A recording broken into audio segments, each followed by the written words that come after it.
This is Dan Schneider. On this Dan Schneider video interview, I will be speaking with Nicholas Hagger.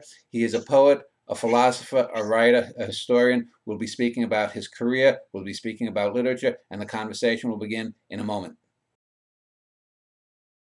Nicholas Hagger is the man before you. He is a writer, a poet, historian. We'll be speaking about literature. As I like to do, though, I like to give my guests a few minutes to give a little bit of background about themselves, who they are, what their philosophy is, etc., etc. So, welcome, Nicholas. And if you could just fill in some people about who you are and where you come from. Thank you very much. Nice to be with you. I'm an educationalist who is also an author. Back in the 1960s, I was at universities abroad in Iraq and in Japan and in Libya. I was a professor in Japan.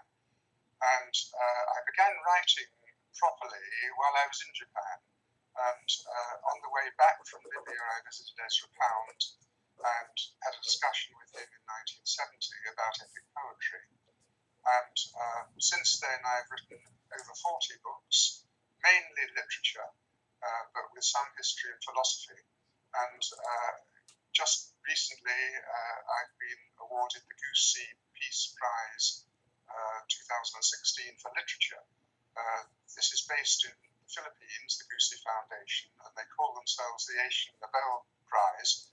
And it's about the same number as the Nobel awardees each year taken from all over the world. And I think I'm the third UK subject to get the prize since the awards began in 2002. And why have I got a Peace Prize for literature?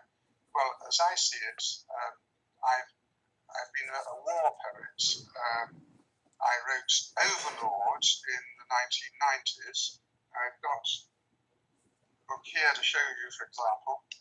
There's Overlord, quite fat, 41,000 lines of blank verse. And also in 2008, Armageddon came out.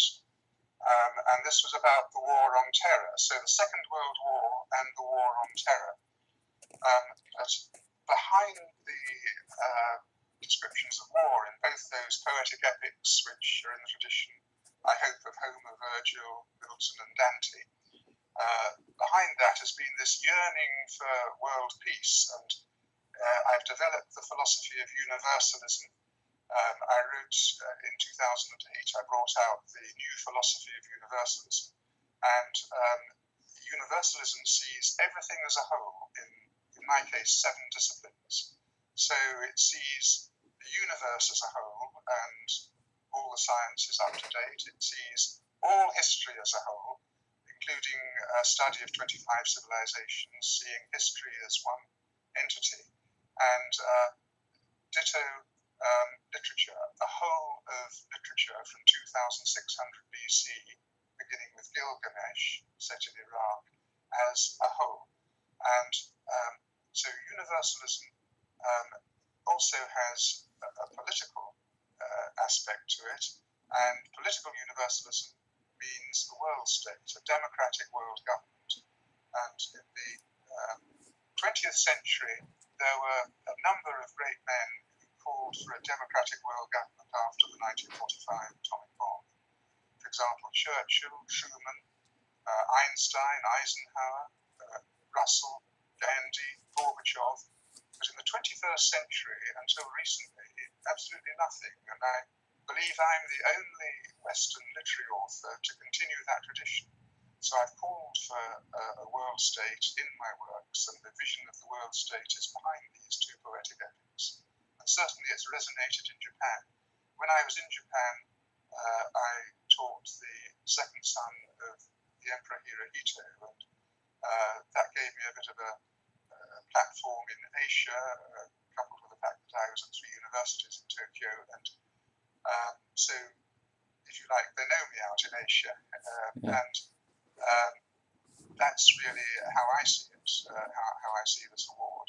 I'm going to receive it in Manila in the last week of November. Well, I want to get to your ideas, philosophy, etc. That was one of the reasons I contacted you, but I'll do that a little bit later on. I want to stick with a little bit of your life and your works and the Goosey Prize initially. You in your introduction there, you, I think, first referred to yourself as a teacher and educator, which is interesting because when I look on your website, which I'll link below this video, nicholashager.co.uk, you list yourself as writer, poet, man of letters, philosopher, historian.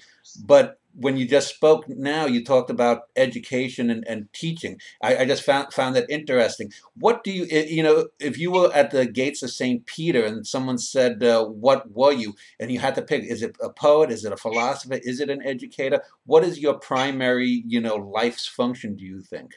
I would say literature, but I got there when I left university. I wanted to go abroad. Incidentally, I was under Christopher Ricks, who Uh-huh. features in our thinking for two reasons and more.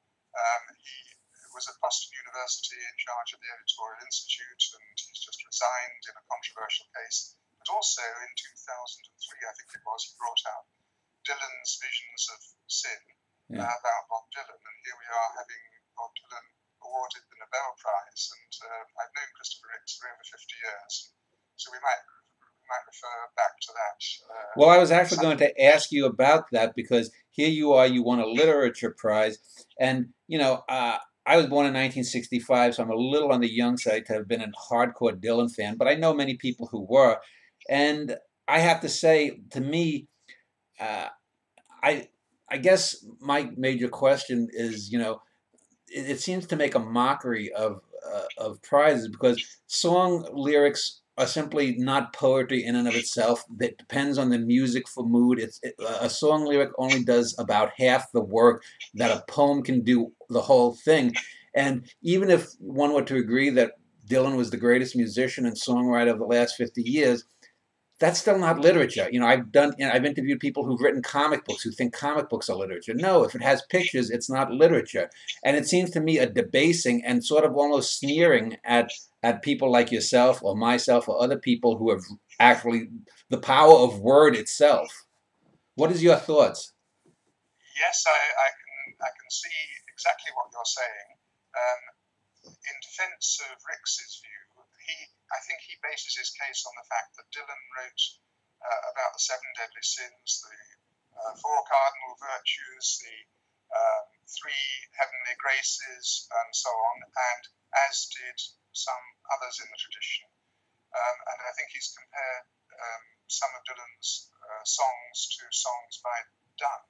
Shakespeare, in the Elizabethan age, Shakespeare and others wrote songs which were performed to music on the Elizabethan stage, and there is a tradition. Donne has one or two songs, for example, Go and Catch a Falling Star, Get with Child, a Mandrake, and so on. And I can see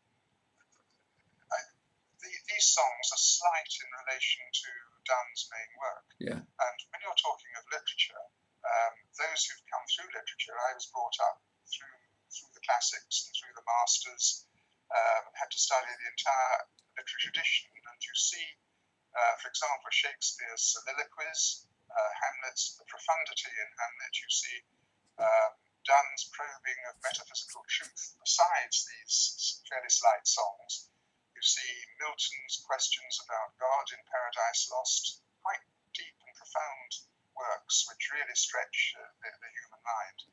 You see Wordsworth probing the one in the prelude.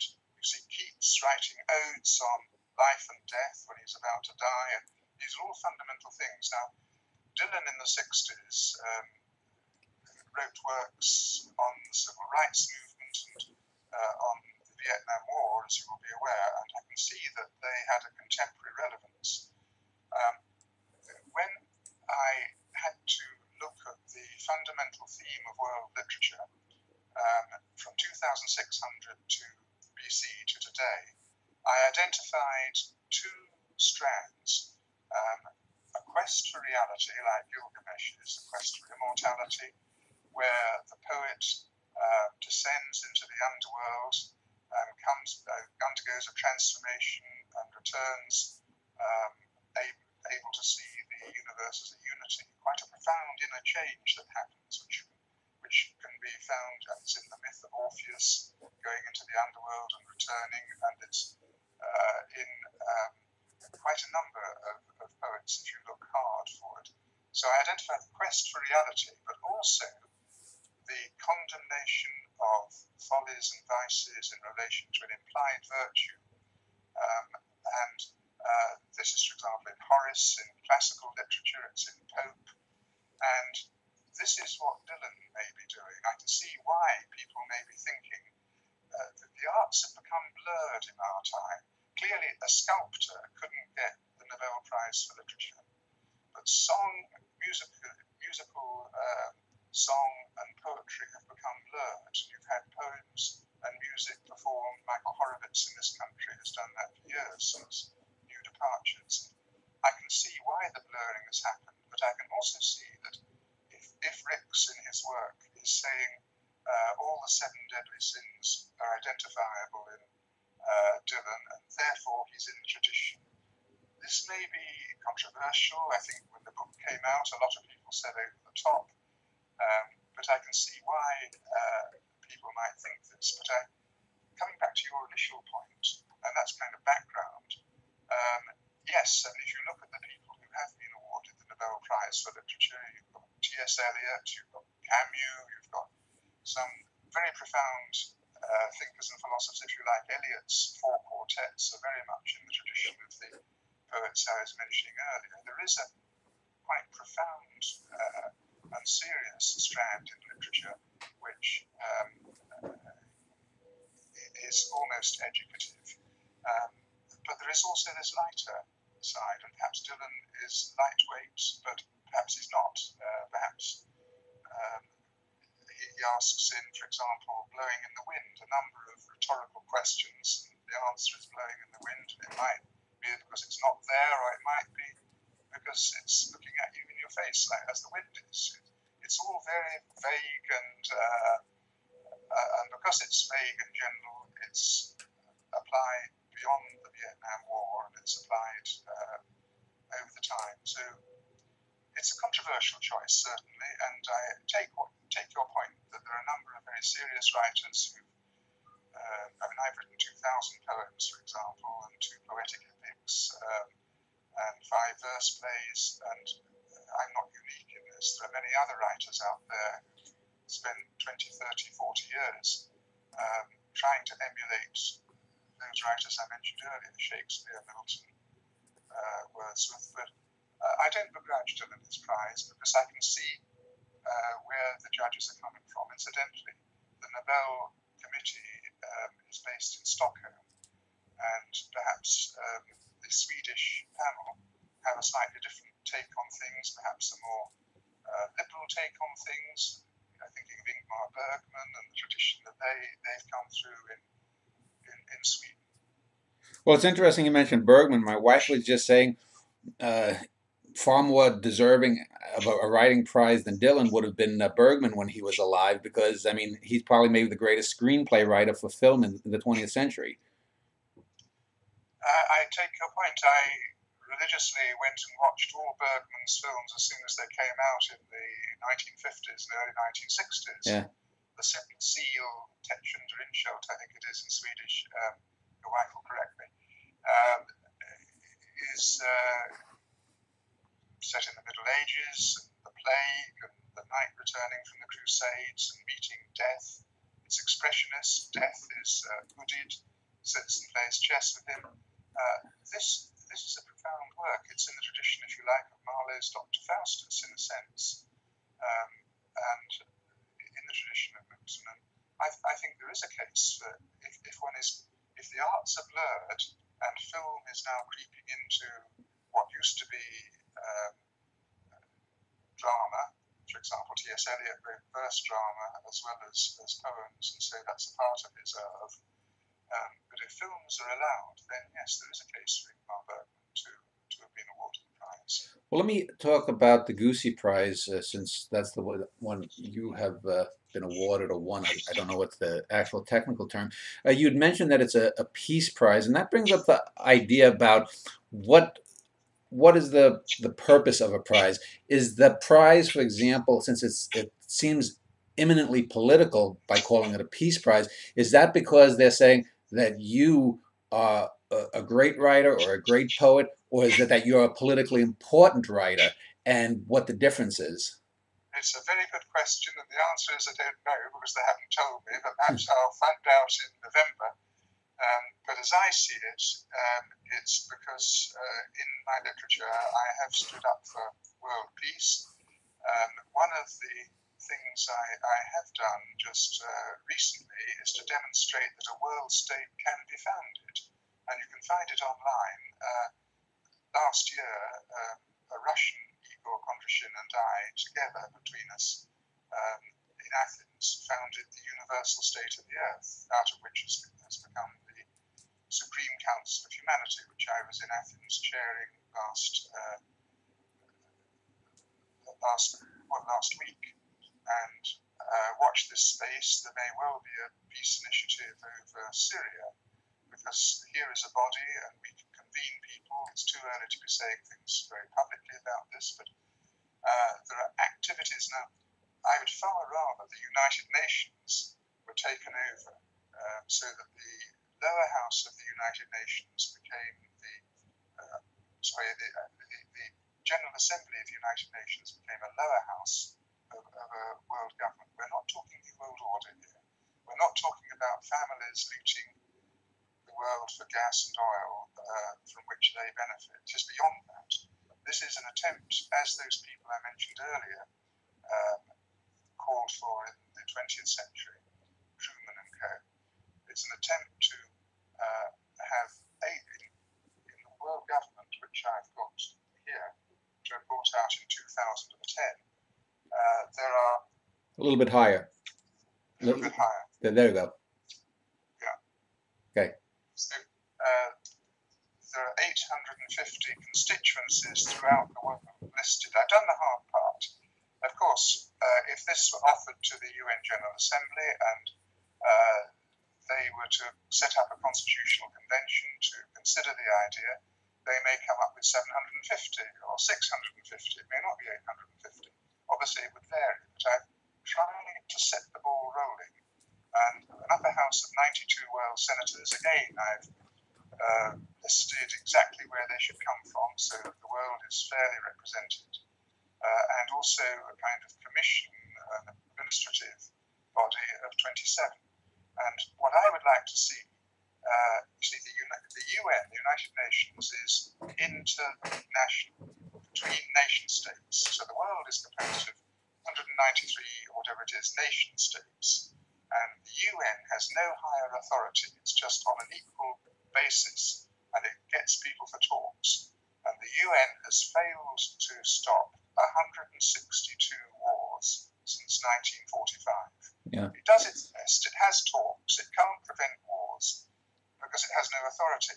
But if we had a proper world government, democratically elected throughout the whole world, with a federal element, so that there is a supranational element that can abolish war, can round up the 15,350 nuclear weapons and impound them, so that, for example, Islamic State has captured 40 tons of nuclear material from Mosul University and is actively trying to turn it into a dirty bomb, which it can let off in a western city. With wind, it could cause refugees, it could cause land within a western capital to be unvisited. This is happening right now, and nobody seems to be able to stop what's happening in Syria, and it needs a higher authority to say no more war, no more nuclear weapons, abolish famine, abolish poverty.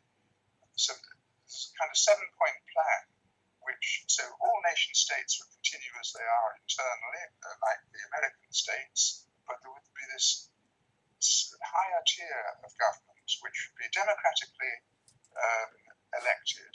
And it's such an obvious idea, and I can't believe there isn't more support for it. And I've been a lone voice crying in the wilderness.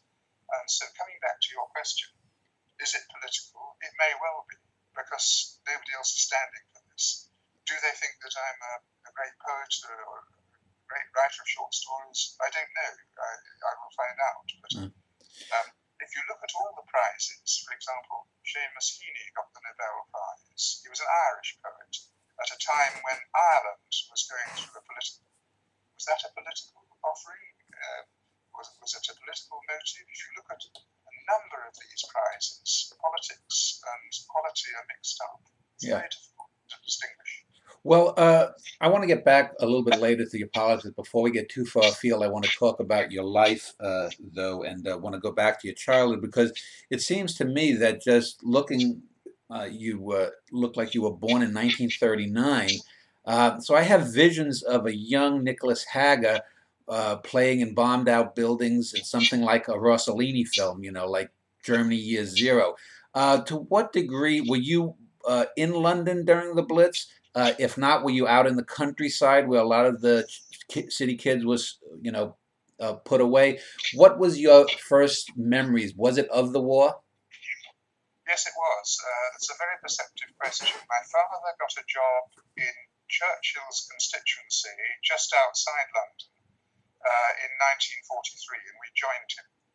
And so 1943, 1944, 1945, we lived under the path of the V1s and V2s that were being fired, the rockets from France.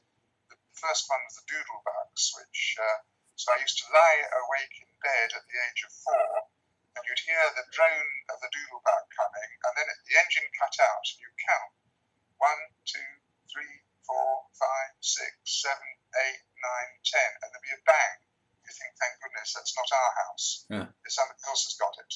This is completely random, fired from North France. Brilliant technology in their day, but not accurate. Just could fall anywhere really. And so yes, I remember my father taking me. He said, "We're going to the post office. Get ready." And we got to the gate. In Churchill's constituency. I mention that because Churchill's constituency attracted more V1s and V2s than anybody. He was targeted, you know, it was worst there. We had the worst of it, apart from the East End of London. And we got to the gate, and there was a most enormous flash and a bang, and all the windows fell out of the house. And so we turned round and went back. And there is a photo taken of the time of me as a boy with windows missing and so on. So yes, the war, the Second World War, I used to lie in bed at night thinking, why is Hitler doing this? Why is he trying to kill me? And certainly the inspiration for Overlord, the poetic epic I showed earlier, which covers from D-Day to the fall of Berlin, was very much rooted in my childhood. So, because it's a poetic epic, I've got heaven and hell in both Homer and Virgil. The hero goes down to hell, or the underworld, and sees people they know, and so I've continued that tradition in both my epics. The hero in Overlord is Eisenhower, and he goes down into hell and sees people he knew and has his eyes opened, and the metaphysical aspect comes into it. And also in Armageddon, the hero is George W. Bush, and he goes down into hell. And seven hells and the people there, and all the follies and the vices. As in Dante, I'm building on what Dante did, going into the Inferno. And I'm trying to do this in the time, to create two epics based on history, which cover Bin Laden in Armageddon, and Hitler in the case of Overlord, bang up to date. You'll find, Armageddon begins with 9/11, and it's Iraq, and it's Afghanistan, or the other way around, and Zarqawi, and it ends with the surge, really. It ends with Obama becoming president. So it's a chunk of American and English history. I'm an English poet, but my two heroes in these poetic epics are Americans. So in a sense, as I discussed it all with Ezra Pound in 1970, I should be classified as an American poet as well. And Christopher Ricks, who is teaching at Boston University and who's known me for 50 years, modesty and so on, he's very straight, very straightforward. He can't be saying this, can't be doing this for people he knows. But I've looked towards America is I've written an American trilogy. Just as an aside, the Secret Founding of America is the first one, and I acquired Otley Hall, which was where the Jamestown voyage is thought to have been planned, and Bartholomew Gosnold, the number 2 on that Jamestown voyage of 1606 to 7 was there, and we had 40,000 visitors looking around. We had the First Lady of Virginia, and well known in America as well. So I had, if you like, I bridged America and England during that time, and I wrote the Secret Founding of America about that, beginning in 1606, but going back the voyages before then. And that's just being reissued actually next month. It's been out there and it's sold a large number of copies, and it's now being reissued. And then I did the Secret American Creed, which looked at Obama's speeches in his first 2 years in some detail, and proposed that Obama would like to extend the American dream to the world. In other words, he's an ally of mine, if you like, in wanting a world state and to deal with poverty issues all around the world. And the evidence is certainly there in the Secret American Dream, and the publishers put his face on the cover. So I hope he's read the book. I reported to the White House that it was coming out, sent a copy, and so I hope that's been taken on board. And the third one, which is here, is a different kind of cover. This one's coming out next month, The Secret American Destiny, which is saying that it's Americans' destiny to reunify world culture, as I see it, in 7 disciplines. World culture is split between a metaphysical and a secular approach. Traditionally, in philosophy, in history, in literature, in other disciplines, traditionally there's been a kind of metaphysical take on everything, the universe being ordered, and so on. And then alongside it has grown, with the advent of science, a kind of more modern secular take where the universe is an accident. And these two have caused a kind of split in 7 disciplines, this tussle between the metaphysical and the secular, or between the traditional and the more modern. And if we're going to have a reunification of humankind, I've looked at the statistics, and incredibly, 5 billion, in excess of 5 billion, have a metaphysic. If you look at all the Hindus, different religions and so on, the secular are only 1-point-something billion. And out of the 7.33 billion in humankind, 5 or 6 to 1 have a metaphysic and go along with this tradition. And so what am I doing recommending a world state if I'm leaving out 6 out of 7 of humankind? It's ridiculous. So I see America's secret destiny as, in constructive ways, as putting the two together. Universalism unites the two. Universalism I see as America's up-and-coming philosophy. It's the philosophy that's been adopted by the New Age movement. It's a philosophy of reconciliation. When I was in Japan, I met Junsaburo Nishiwaki, who was then in his 70s, when this was 1963, 4, 5. And he was the T.S. Eliot of Japan. And he took me for a cup of sake in a restaurant with sawdust on the floor. And he said, have you found everything you want to know about the East? And I said, well, what's your take on the wisdom of the East? And he said, you've got a business reply card there. And from Encounter, the magazine, which was current in those days, which I had in front of me, I took a reply card and gave it to him, and he wrote plus A plus minus A equals 0. And he wrote great nothing over 0. And I saw immediately what he meant, that there are so many contraries and opposites. It's Blake's vision, if you like, in Innocence and Experiences. Plus A could be day and night, plus and minus. It could be life and death. Any opposites you can think of. There are pairs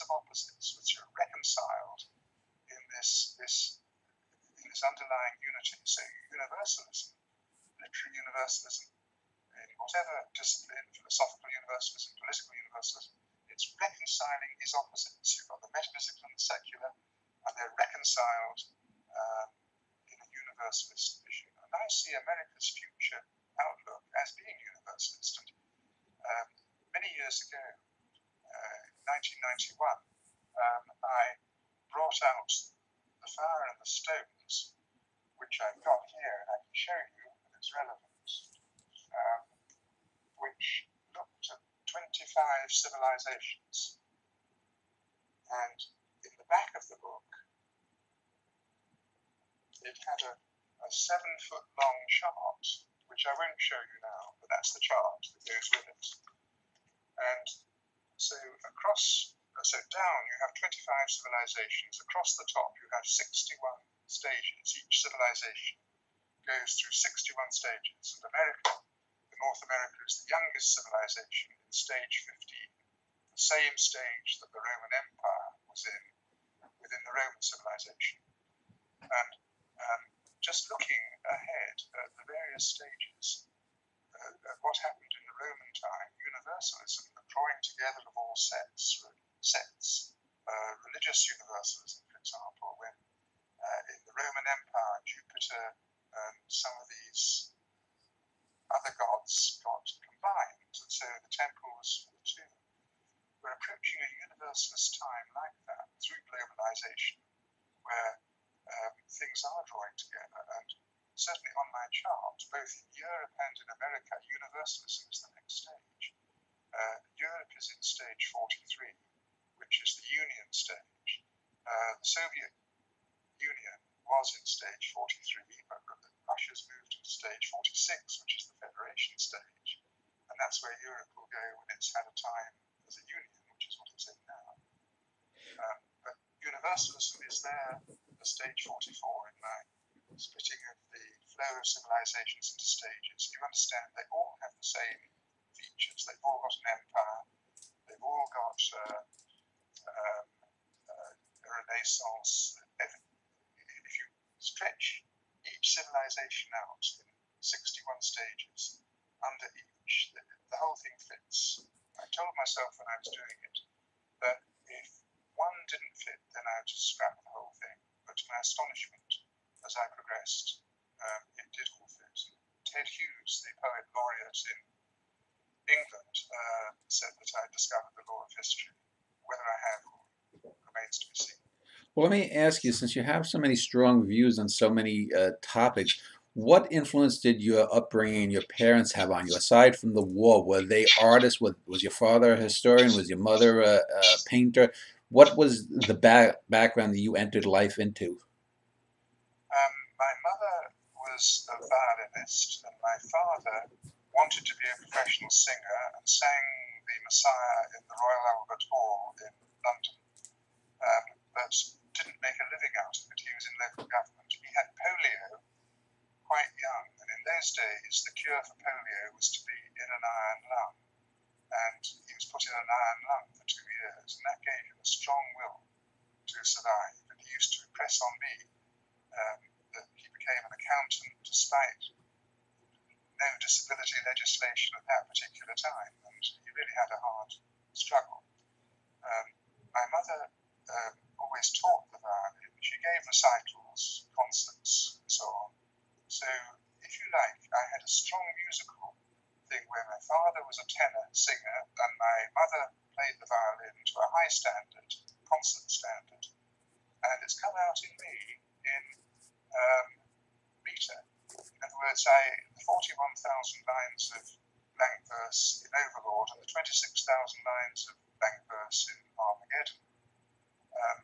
I'm not counting, it's instinctive. I just write in instinctive blank verse, and then I go back and check and go to tum, tum, tum.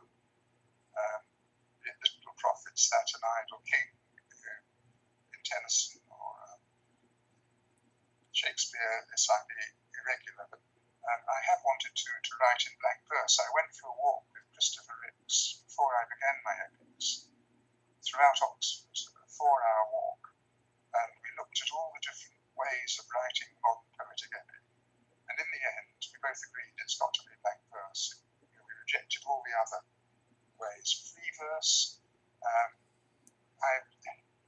Ted Hughes, I corresponded with the last 5 years of his life, 1993 to 1998.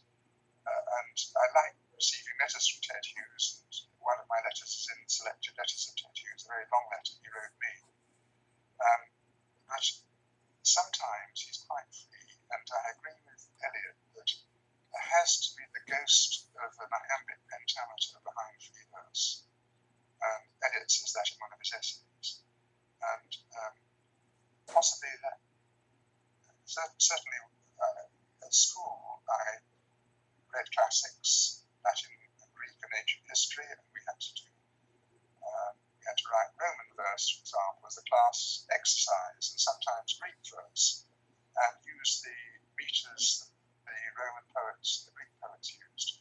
And so the formal side of verse has always made a strong impact. I would rather write in blank verse today, or in Byron-type stanzas where there's rhyme, than just writing free verse. I have written in free verse, and when I was in Japan, I wrote The Silence from 1965 to 1966, which was about the descent into an underworld and the return with unity. And that is much freer and more stress. I developed a kind of stress meter.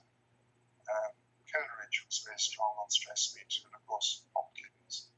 And Eliot sort of went out in the wasteland into sort of the freer verse, but then came back in the four quartets, and it was much more formal. Certainly, I underwent a kind of development in 1980 when I returned to being more formal, and I looked at some of the freer verse earlier and thought, goodness, that needs to be rewritten.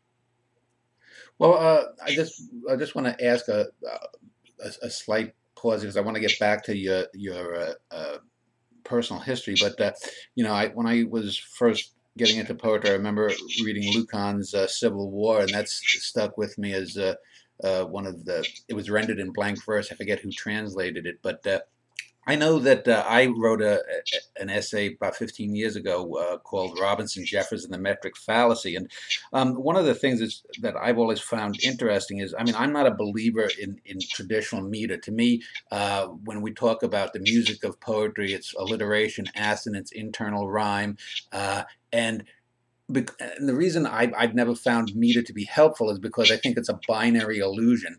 We don't, human beings as simians, we like things in black and white, binary things. But I remember coming across the word generations, and there are four distinct stresses in that word there.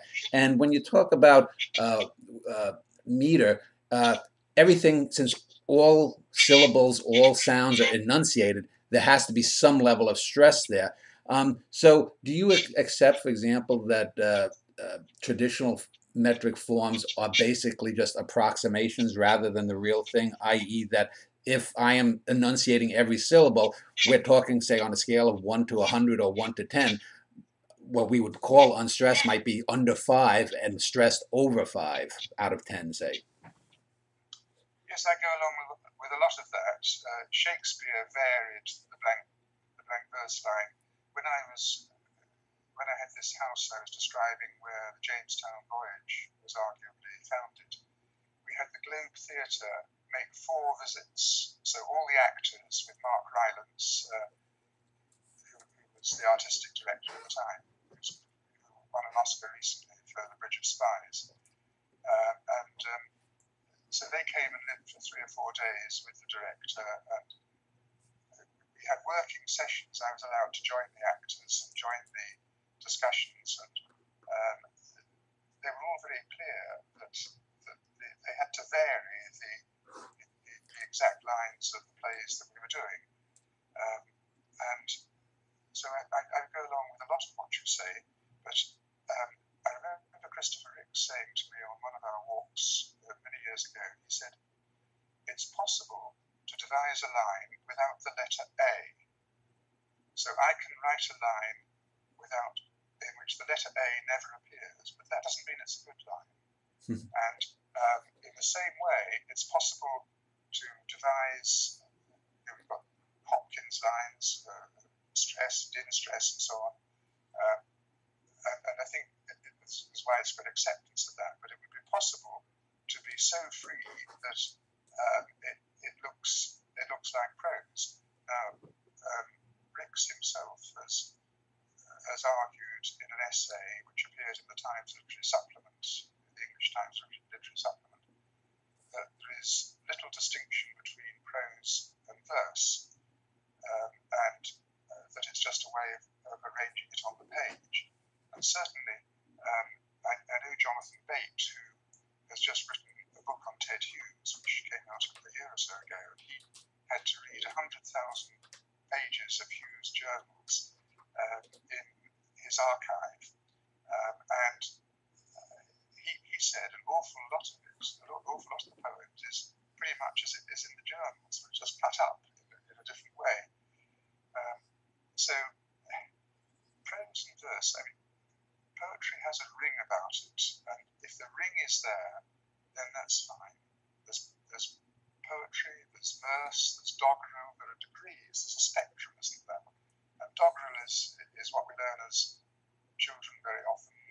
Some nursery rhymes are brilliant poetry, actually, but poetry has that glint of truth in it. There's a something that's elusive, and arguably that's what Dylan is getting in some of his songs. Not all of them, just some of them. Possibly that's what's leading the judges to award him the prize.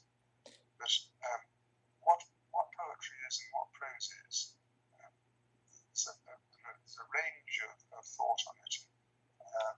I have just inclined, because I've written ethics, I'm clear that the discussion I was having with Ezra Pound, I said to Ezra Pound, you're 85, been working on one epic poem for 60 years. That was the cantos. Yeah. The later canto was on his desk.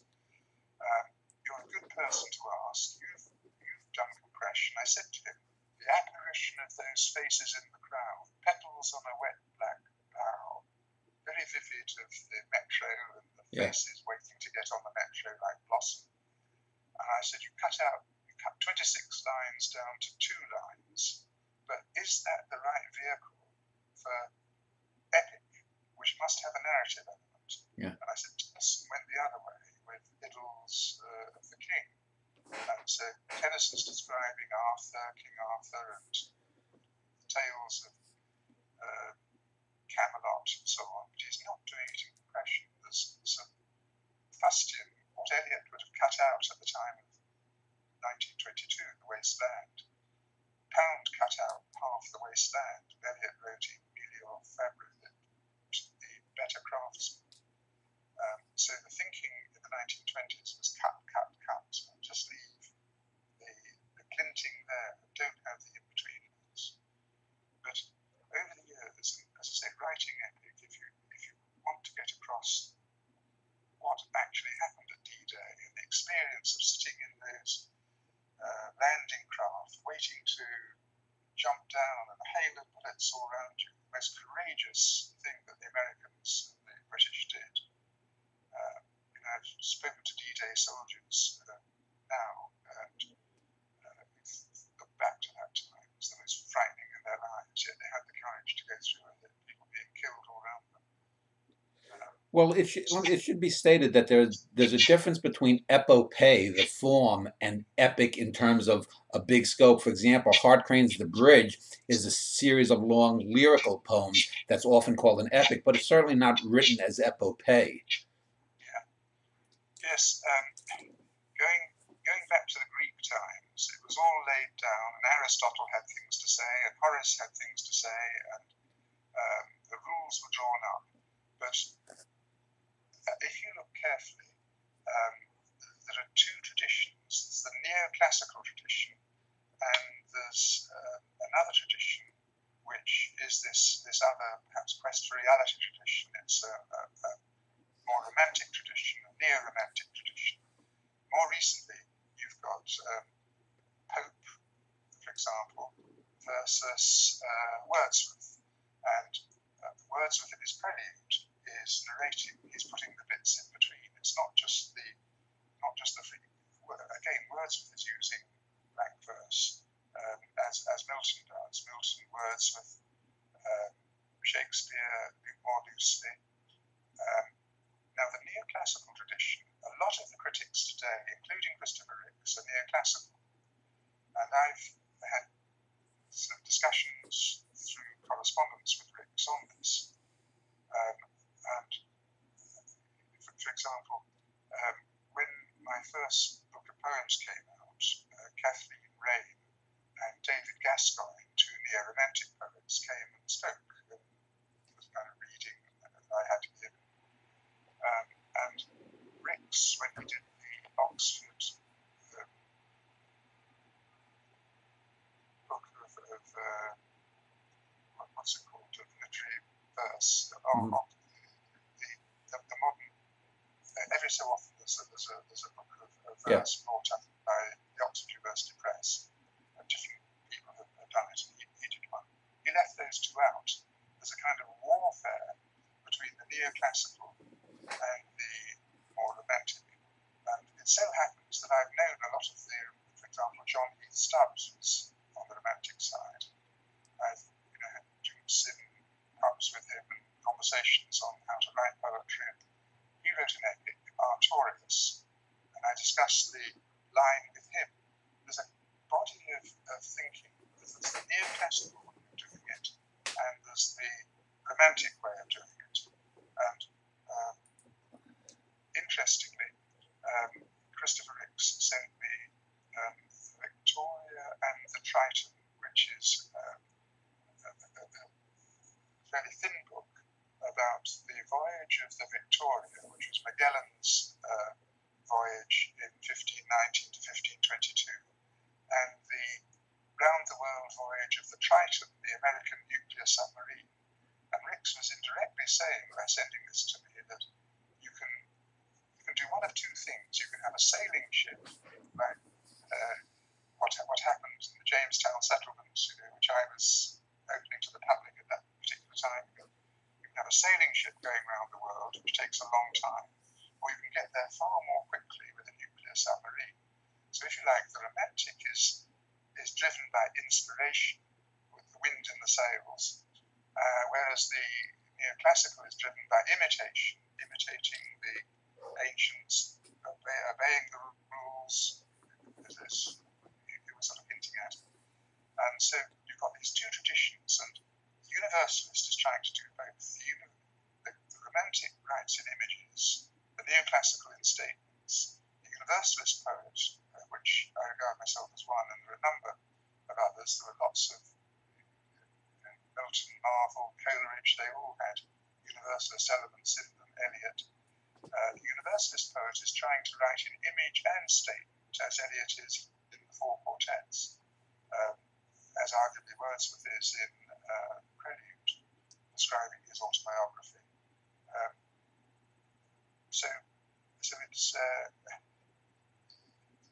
there is a kind of confrontation, if you like, between the sailing ship and the nuclear submarine. And the neoclassical critic, like Ivor Winters in America, would claim to be better than some of the romantic critics who have perhaps not been as sharp. But Ivor Winters said that the greatest poet of the 20th century was Elizabeth Jennings.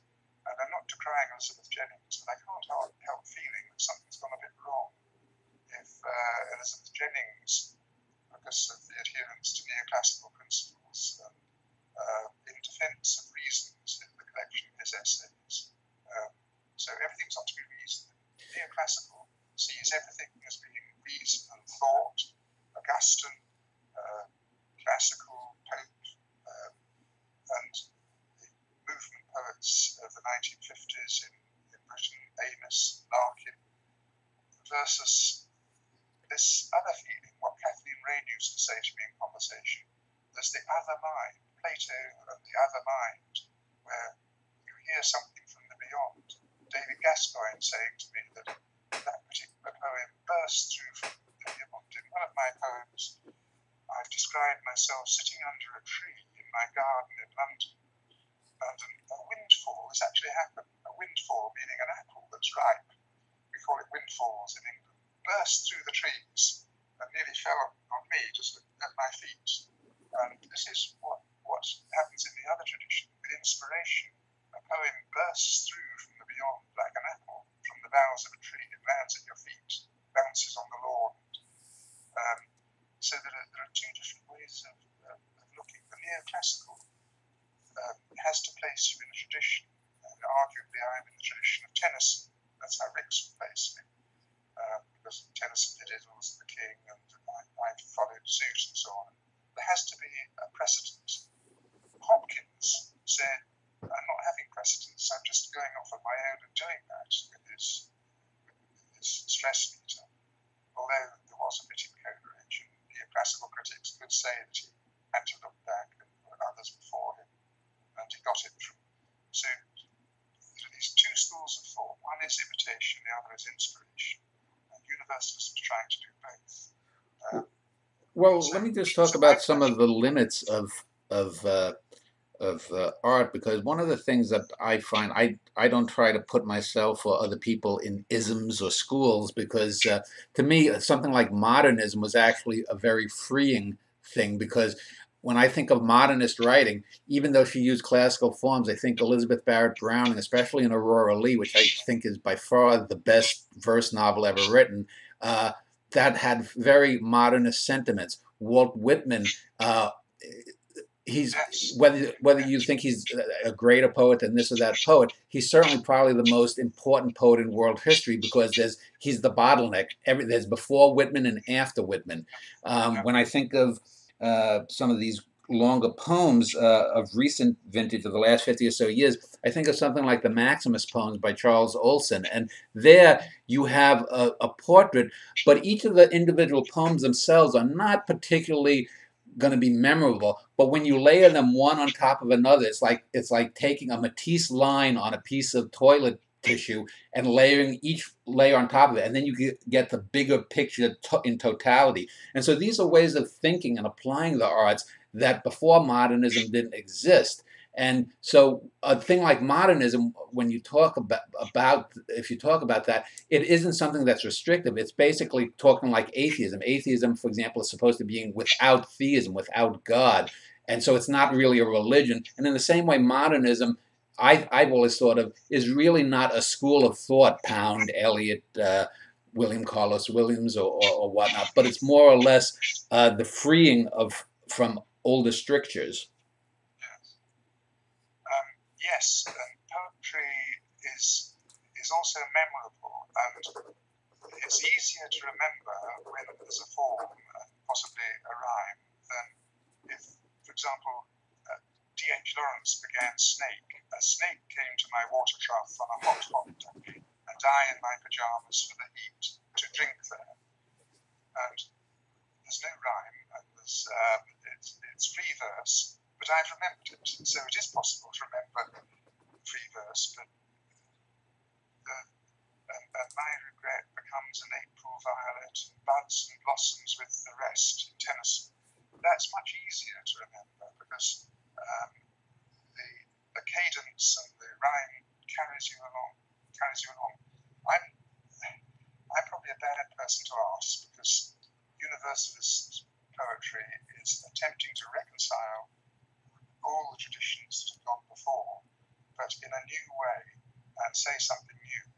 And I personally think that this is the way of tomorrow. I think it's the philosophy of tomorrow. I think it's the political philosophy of tomorrow, the world government or the world state. None of these local wars that are causing us so much misery today.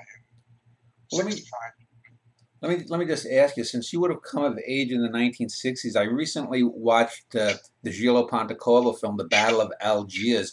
You're talking about like the next stage of development and whatnot. It puts me in mind of the old saying, a good European man of the left. Is that sort of the tradition that you come from politically?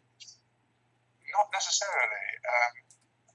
I've also got schools. I run schools. One of my sons does the practical work now.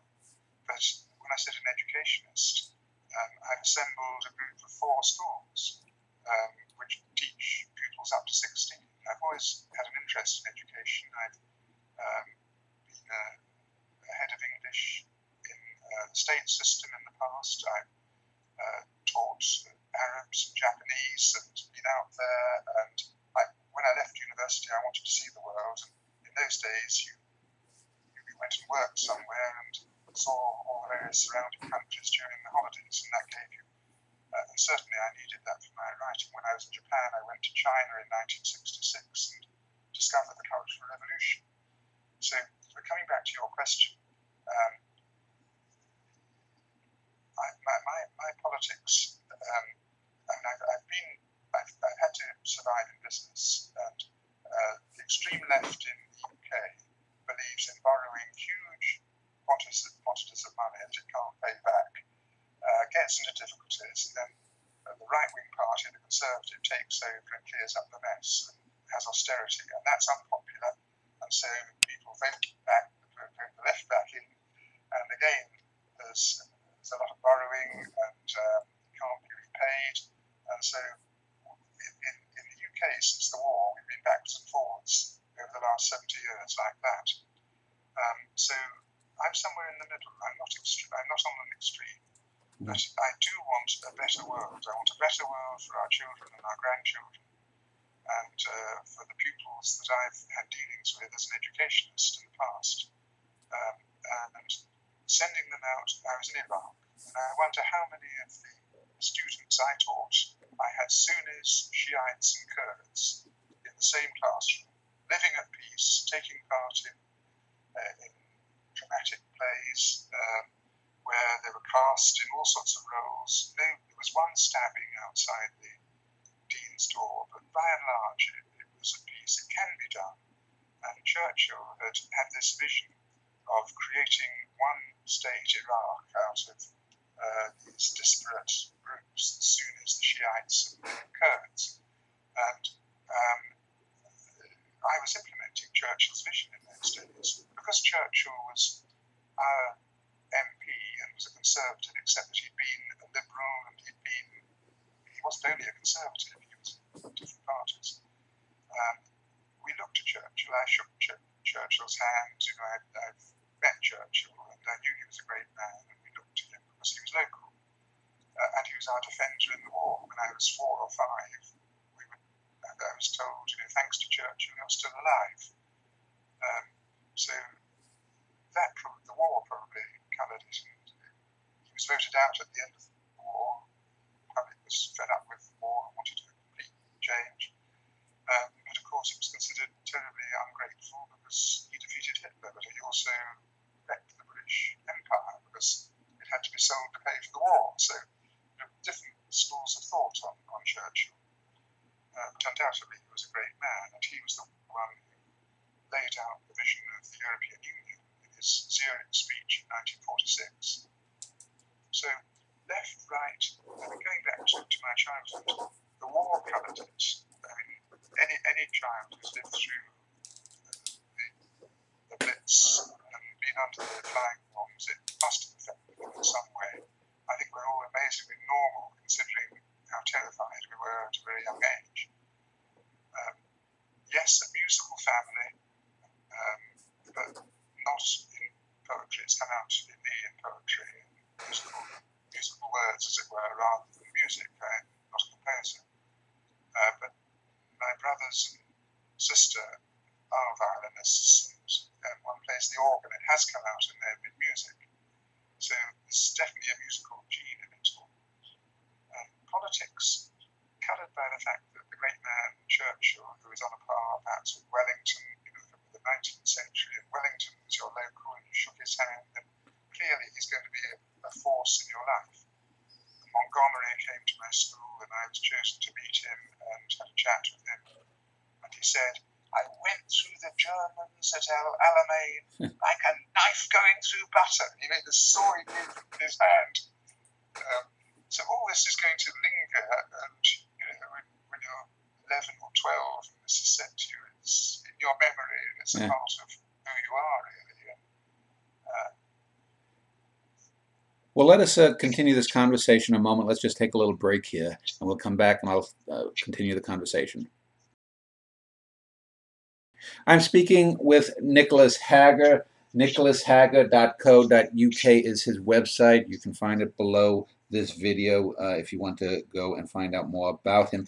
You had mentioned earlier Ezra Pound, and I wanted to speak a little bit about him because in today's world, especially in the US, I don't know how it is in the UK or Europe, political correctness and multiculturalism are sort of broad and endemic within academia, and even outside of academia in street poets and pop culture.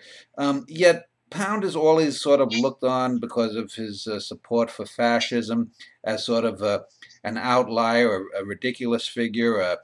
What was he, insane or whatnot? You said that you had met him, and one of the things that's not talked about Pound, though, is his generosity spirit in the arts, and that is that he was someone that even if someone radically disagreed with his politics or his personal approach to art, someone like a Robert Frost, if Pound felt that there was excellence, he would go to do his best to promote that. And that is something that is utterly missing in today's selfish, self-centered world. Speak a little bit about Pound, pro or con. Yeah, I agree with your view there completely. In the 1920s and the 1930s, he was behind Eliot, he was behind Hemingway, he was behind Joyce, he was around in Paris where they were at that particular time, not so much Eliot, but the others. And he was extremely generous, but he regarded himself, he surfaced really as an imagist, writing in images, and that was the new thing. And he came across really as a liberator who was doing things differently from the Georgians and the Victorians, and very much a sense of doing something new in all the arts, Stravinsky in music, number of course, Picasso in painting,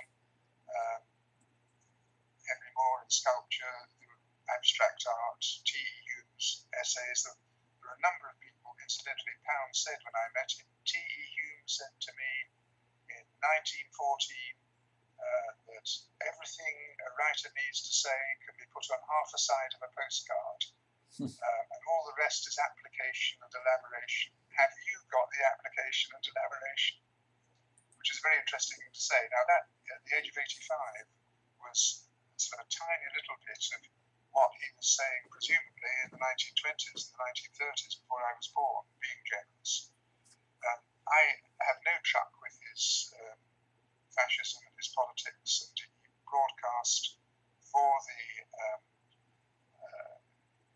Italian government during the war, the fascist Italian government, Benito Mussolini. Was he still, when you met him, which would have been decades later, was he still pro-fascist? Not a word about it. I went because he was the only writer of a long work I could think of. I mean, I couldn't go to Homer, Virgil, Milton, or Dante, but he was alive, and I had serious doubts about compression being suitable for a long work. As I said earlier, the narrative bits, Tennyson and Wordsworth and others had found them indispensable, and I wanted to have that out once and for all. If you like, I was to Wordsworth and Tennyson going and saying, is compression suitable for a long work? And you've done it for 60 years, and I came away sort of forming the conclusion that it wasn't suitable. He said to me, if you see it, you can do it. Seeing it's half the battle. Very encouraging. Yeah. But not, I didn't actually denounce his work or whatever. I went to consult him, and like consulting the Oracle, he was silent for the first part of the interview. He listened, he sat with the moon over his shoulder. I arrived about 7, I suppose, and stayed until after midnight, but I wasn't supposed to, but he insisted. For the first hour or so, he didn't say a thing because he was silent out of protest at being incarcerated at the end of the Second World War. Mm-hmm. And he was actually lucky to escape a death sentence. It was Eliot and Hemingway and others who argued that he should be got off. And he wrote the Peas and Cantos, as you know, while in prison.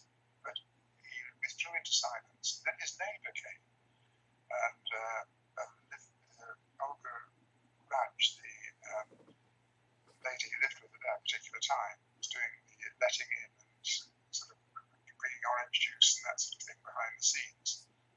And the neighbour said to me, you know, I've been visiting Mr. Pound for 10 years and I've never heard his voice. And he said that with Pound sitting in the window, and I thought, oh, well, yeah, if he's never heard his voice in 10 years, I might as well go.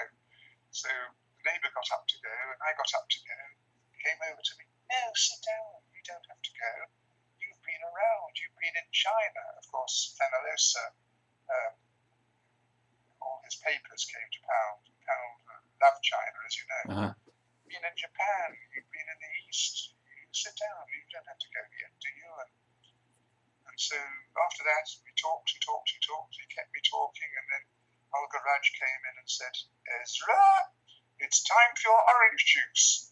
And he said, go away and leave us alone, you silly woman. He honestly said that. Yeah. So I was persona non grata. I caused a problem, really. I was just doing as I was told in relation to Pound. But Raj wanted me to go, but he wanted me to stay. And the latest canto was there, and I was reading it upside down and written in ink and on the desk. And but I went, as I say, to get. I was aware that he was 85, and I didn't go on my way back from Libya. I drove from Libya up through Spain to northern Italy and Rapallo. I wrote to him from Libya, Ezra Pound, Rapallo. I didn't know his address. He got there, and he was expecting me. Kept the schedule. I predicted how long it would take, and arrived on the due day and knocked on the door and was expected. So, but very generous. How many 85-year-olds would allow somebody in to have a discussion for 4 or 5 hours like that? Yeah. I wonder. Well, you also mentioned Junzaburo Nishiwaki, having met and spoken with him, and I know his work is very difficult to get here in the U.S. Maybe it's easier in Europe, and I've only read a handful of his poems, but I know of his sort of reputation. What you were talking about earlier when you mentioned him reminded me of my favorite filmmaker, Yasujiro Ozu. On his gravestone, he has the symbol mu, which is nothingness, which he basically said his idea was he came, he lived, and now he's nothingness, and the idea that everything in the universe sums to zero. And that seemed to be similar to what you were saying. If you could talk a little bit about Nishiwaki, because a lot of people listening to you probably don't know who he is, so if you could explain a little bit. So Nishiwaki was Professor Emeritus at one of my universities, Keio University in Tokyo. And he was in his 70s, and in the same year, I think, as Eliot's The Wasteland, he brought out January in Kyoto, which is really quite a short poem. But he was regarded as being Japan's T.S. Eliot. He had that sort of aura about him. And being taken to meet him as the lecturer in charge of me at the university did, just to introduce me as the new Englishman who'd arrived, it had the aura. The Japanese lecturer said it's like going to see T.S. Eliot in your terms. That's how we regard him. And he took a shine to me, and he said to me, Mr. Hagger will one day win the Nobel Prize. And the Japanese who took me in said, as Professor Nishiwaki is unexpectedly drunk, I think it's time to go. So I'm glad the Lucy Prize is happening, because I haven't got the Nobel Prize, but at least there's something there. He didn't completely flunk on his prediction. But anyway, because we got on well, he asked to see me again in this one-to-one. And yes, plus A plus minus A equals nothing.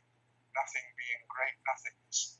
And I probed that, and I also went to Zen meditations in Japan, because a colleague at another university was R.C.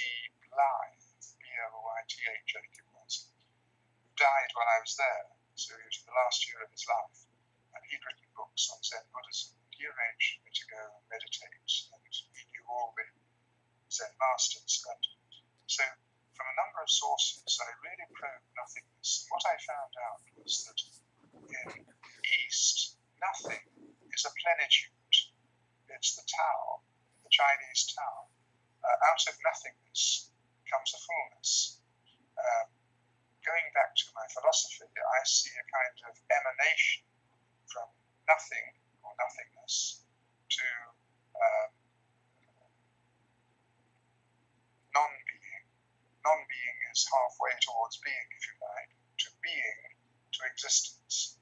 So out of nothingness came non-being, if you like, the first particles out of the... I've got a form for movement theory in my philosophical works and also in my autobiography. But the form for movement theory is showing that there was a permanent movement, which is Eastern thinking, and also Greek thinking. Greek philosophers came up with that idea, one or two of them. So in the beginning, there was a moving nothingness, which is a contradiction, but it contained within itself, it was a plenitude, a fullness. It contained within itself all that needed to happen for existence, and then it unfolded into non-being, where there's a kind of sea of potential being.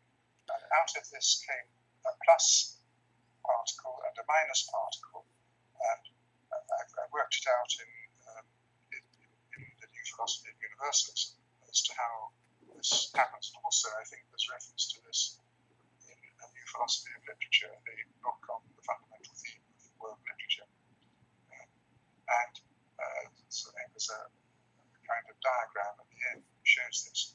And out of non-being came being. And being is behind existence.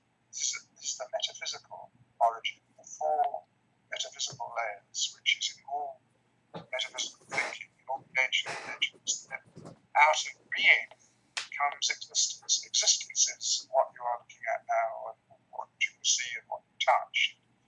And matter, incidentally, matter is only 4% of the universe. 96% of the universe is missing.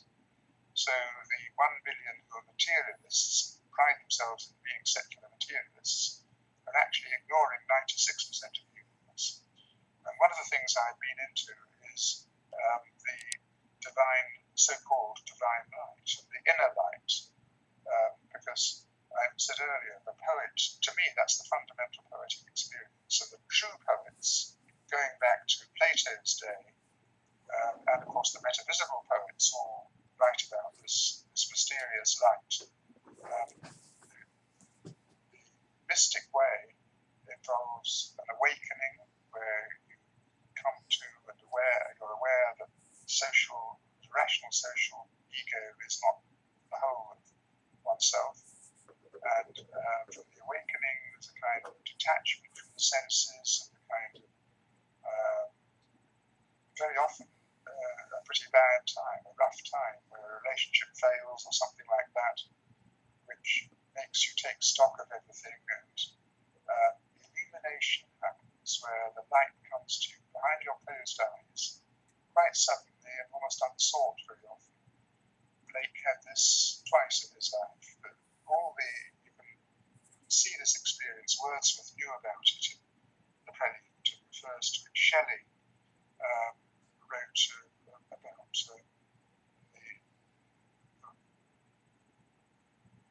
the one remains, the many change and pass.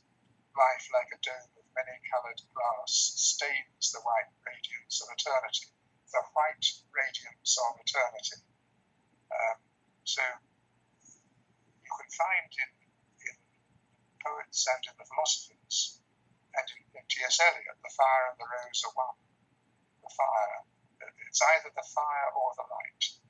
And so that was why I wrote that book, The Fire and the Stones. I wanted to show all the experiences of the fire or light at the beginning of civilizations, and show that there's an important vision that passed into their religions. And the religions helped the civilizations grow. And then when the civilizations turned secular, they declined. And they lost their own inner cause, as it were. Well, let me just ask you about. I want to talk a bit more about the idea of universalism, and there's a danger, I think, inherent whenever anyone proposes a philosophy of this or that, and especially in the arts and literature. I think of here in America, for example, someone like Harold Bloom has his writing. I find basically just a lot of cheerleading of William Shakespeare, and most famously, there was Joseph Campbell who did The Hero with a Thousand Faces, and the novelist Kurt Vonnegut really, I think, summed it up best, my opinion, which was sort of parodic, when Vonnegut said, "Oh, Campbell, he's the guy who figured out that all stories have a hero that gets into trouble and then out of trouble." And it's the reductivism of a lot of philosophies. When you speak of universalism, how do you avoid that sort of essential reductivist, that oversimplification that is inherent in a lot of theories? Yes, I'm against reductionism. Reductionism has been very successful as a scientific method. It reduces a lot of ideas to biological and physiological basics, and it's part and parcel of the view that the universe is an accident.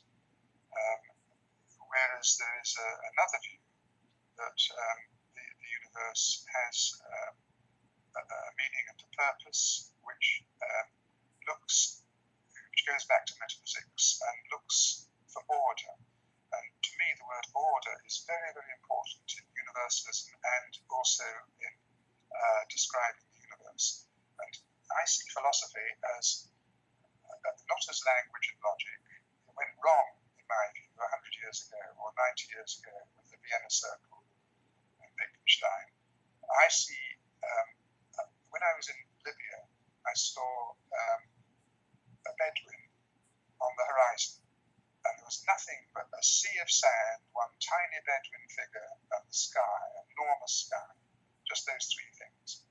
And I see the human being today like that Bedouin. Philosophy is about the interaction between that individual and the sky and the sand. The Bedouins get buried in the sand. When I was in the desert in Libya, I came across a grave. The Bedouins, they just pile stones over the grave, and that's all that happens. So if you look at the universe, and that's what I'm trying to do in my latest book, actually, the one I held up, this one. There's a section on philosophy and science in this book that's out next month. And there's a chapter on the order in the universe, which makes you think that it can't be an accident. And there's a chapter on the view that the universe is an accident and dwells on Richard Dawkins, for example, paying for an advert on a London bus saying God does not exist, basically. And just concentrating on the order, there are so many examples of order that make you really wonder whether it could be developed by an accident. So this is the criticism of Darwin, that possibly Darwin left out the notion of purpose. I've been to the Galapagos, I've followed in Darwin's footsteps, I've seen the finches, I know about evolution from my study there, but you won't find much about human purpose or the purpose behind was humankind an accident? This is very important, because if you're describing a world state, are we just describing a conglomeration of accidental beings, or is there something more? And in literature, in this metaphysical idea, this quest for reality, it all comes together. The quest for reality in literature, Gilgamesh, is there immortality?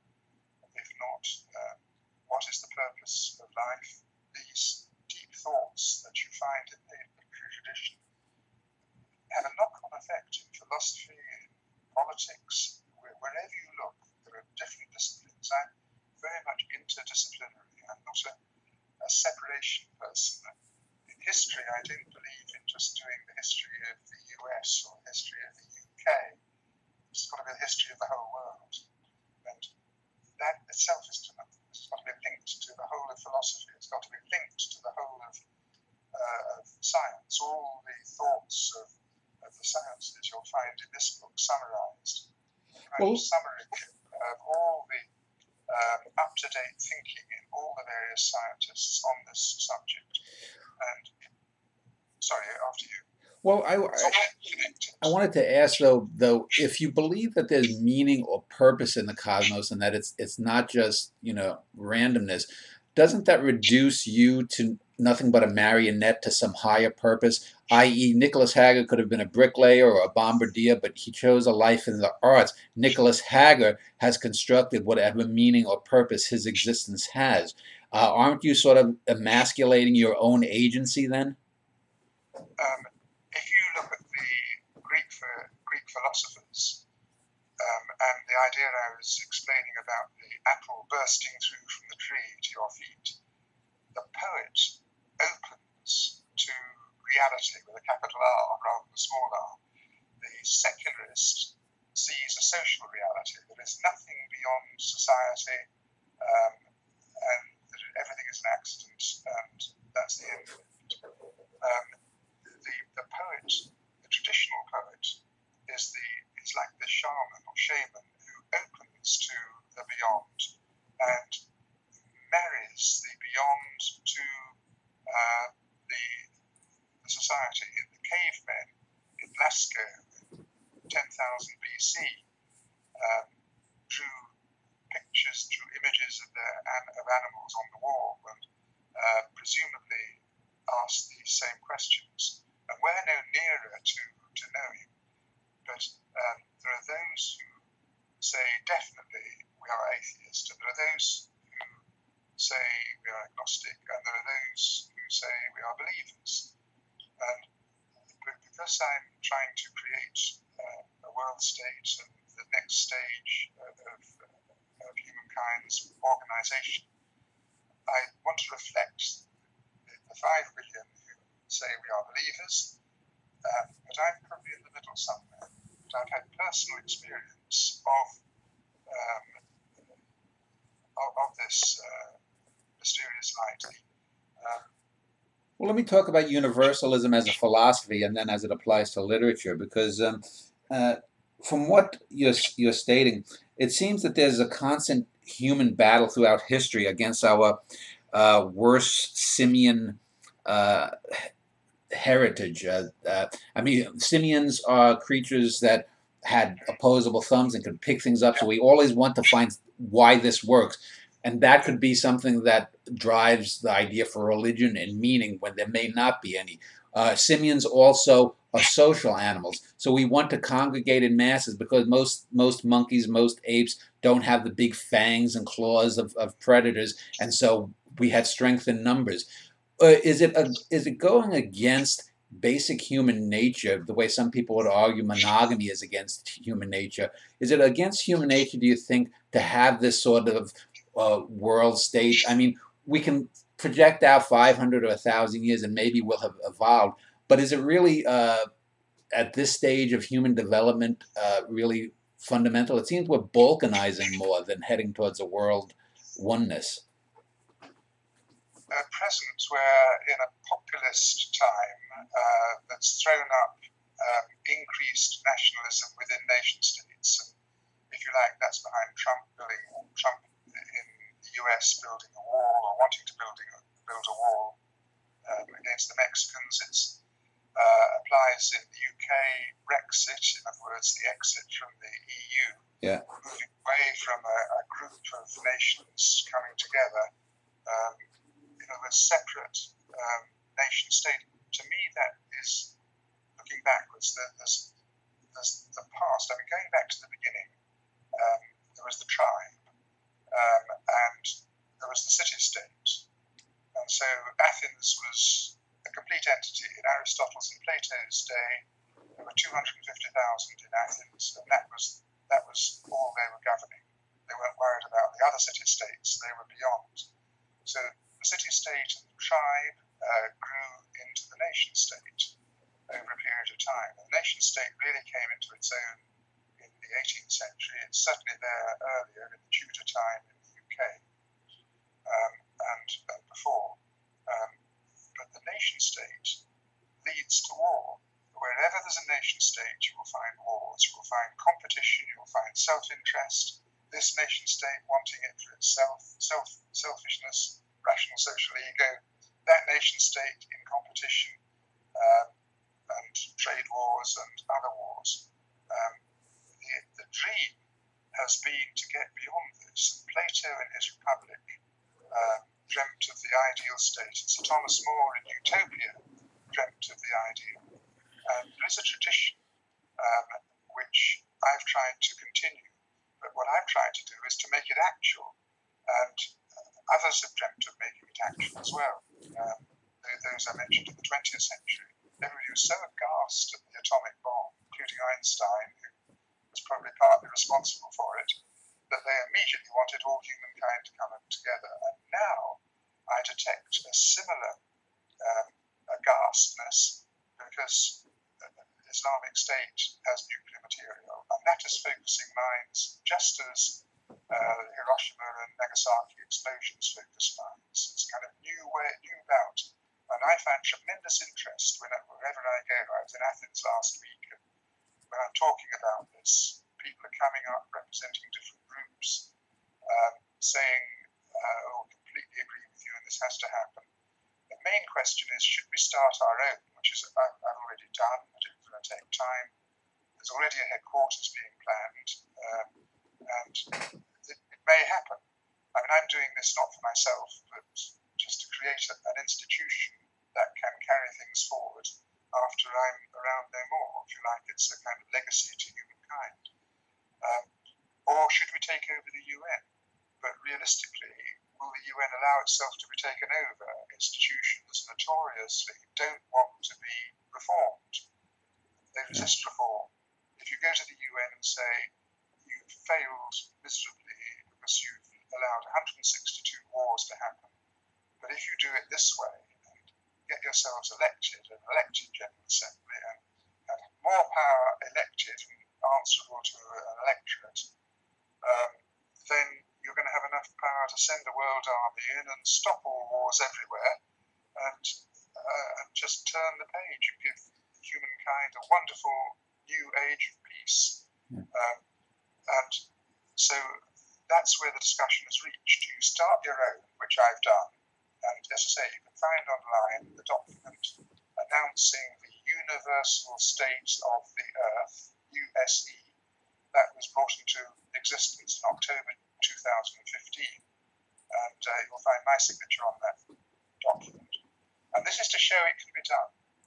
But it seems that there are now structures, and it seems to be running away with itself. I mean, I have to say that it's actually, the prospects are looking far better now, a year later, than they were just after. I thought, oh, this is a paper state, but it's no longer. There are actual institutions. For example, without giving too much away, we're about to have a conference involving Syria, as I said. I'm not spelling that out. But we've actually got under me, because I'm chairman of the Supreme Council of Humanity within that state, under me we've got a committee for war crimes, and the committee members are all named. And the committee is run by Mayor Zaragoza, who was a former head of UNESCO, working under me. And we are now, we've just started, we are now going to report war crimes. And if the war in Syria doesn't stop, we will be reporting war crimes. We're actively up and running. See what I'm trying to say? It would be much better if Ban Ki-moon or the new man who's coming in the UN would say, well, work with us, and we can do all this. But the truth is they can't, because it's nation state versus nation state. It can only be done by a supranationalist body.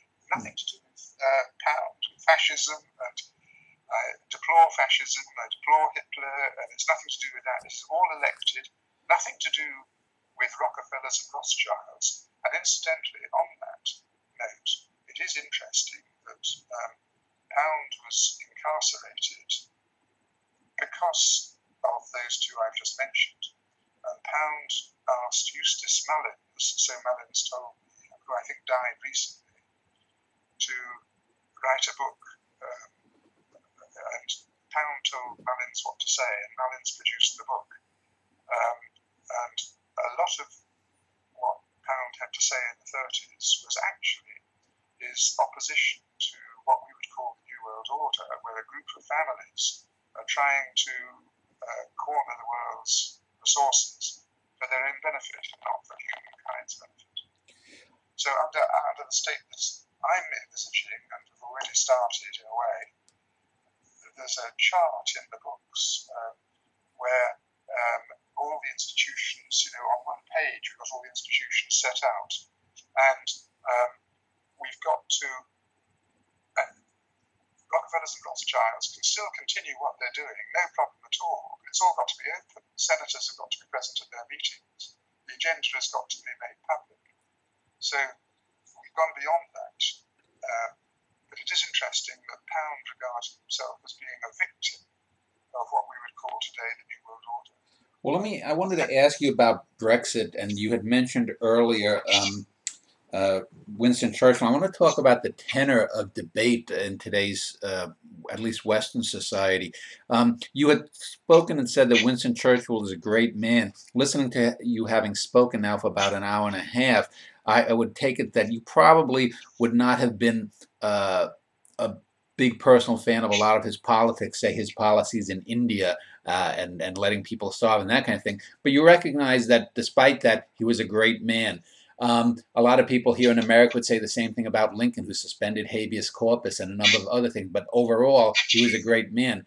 And when you talk about Brexit, and I don't live in the UK, I'm here in the US as we record this in 2016.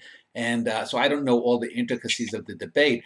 But are you willing then to allow that there could be people who were supporting the English exit from the EU that are good, honorable people that have good, solid reasons to support that without, sort of demonizing them as political Luddites? Yes, I think so. I'll come back to that in a minute. I just wanted to say Churchill also had the Nobel Prize for Literature for his studies of the war. He operated in many disciplines, and that's why I think he was a great man. Yeah. There's a decidedness to him. He operated in 5, 6, 7 different disciplines, as well as being the man for the moment, but who wrecked the British Empire. That was the tragedy of it in terms of Britain. We were poor after the war and had to borrow from the US because we spent all our cash. But coming back to the Brexit, yes, the campaign had lies on both sides, or half-truths on both sides.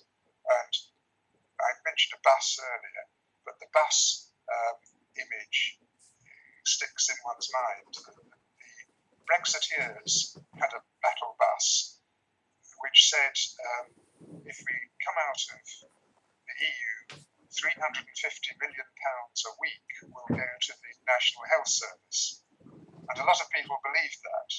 And of course, it won't, because the money isn't there, because the pound has dropped. It was predicted that it could drop. The pound has gone down 18%, I was reading this morning. So everything's going to be more expensive, there's going to be less money. 44% of our exports are to the EU, and if those 44% go missing and we can't make it up, there are going to have to be huge cuts. And on the contrary, the NHS is going to be poorer rather than richer as a result of Brexit. It's difficult. Boris Johnson, our Foreign Secretary, is a controversial man who's written a book on Churchill and who in some ways sees himself, I think, as the new Churchill. But he's been a bit all over the place. For example, he was saying to everybody, don't vote Remain, vote Brexit, because otherwise you'll have 70 million Turks coming from Turkey and living in the UK under freedom of movement. But he is actually a quarter Turkish himself, and he's got relatives descend. Some of his ancestors, one of his ancestors was an Ottoman who was quite well known in 1922. And so he's just been to Turkey recently, and he's now supporting Turkey's membership of the EU. So on the one hand, he's saying 2 months ago, don't have don't have the Turks over here. And then he's saying, what can I do to help Turkey into the EU? But of course, we're not in the EU. So some of the attitudes are quite convoluted, and undoubtedly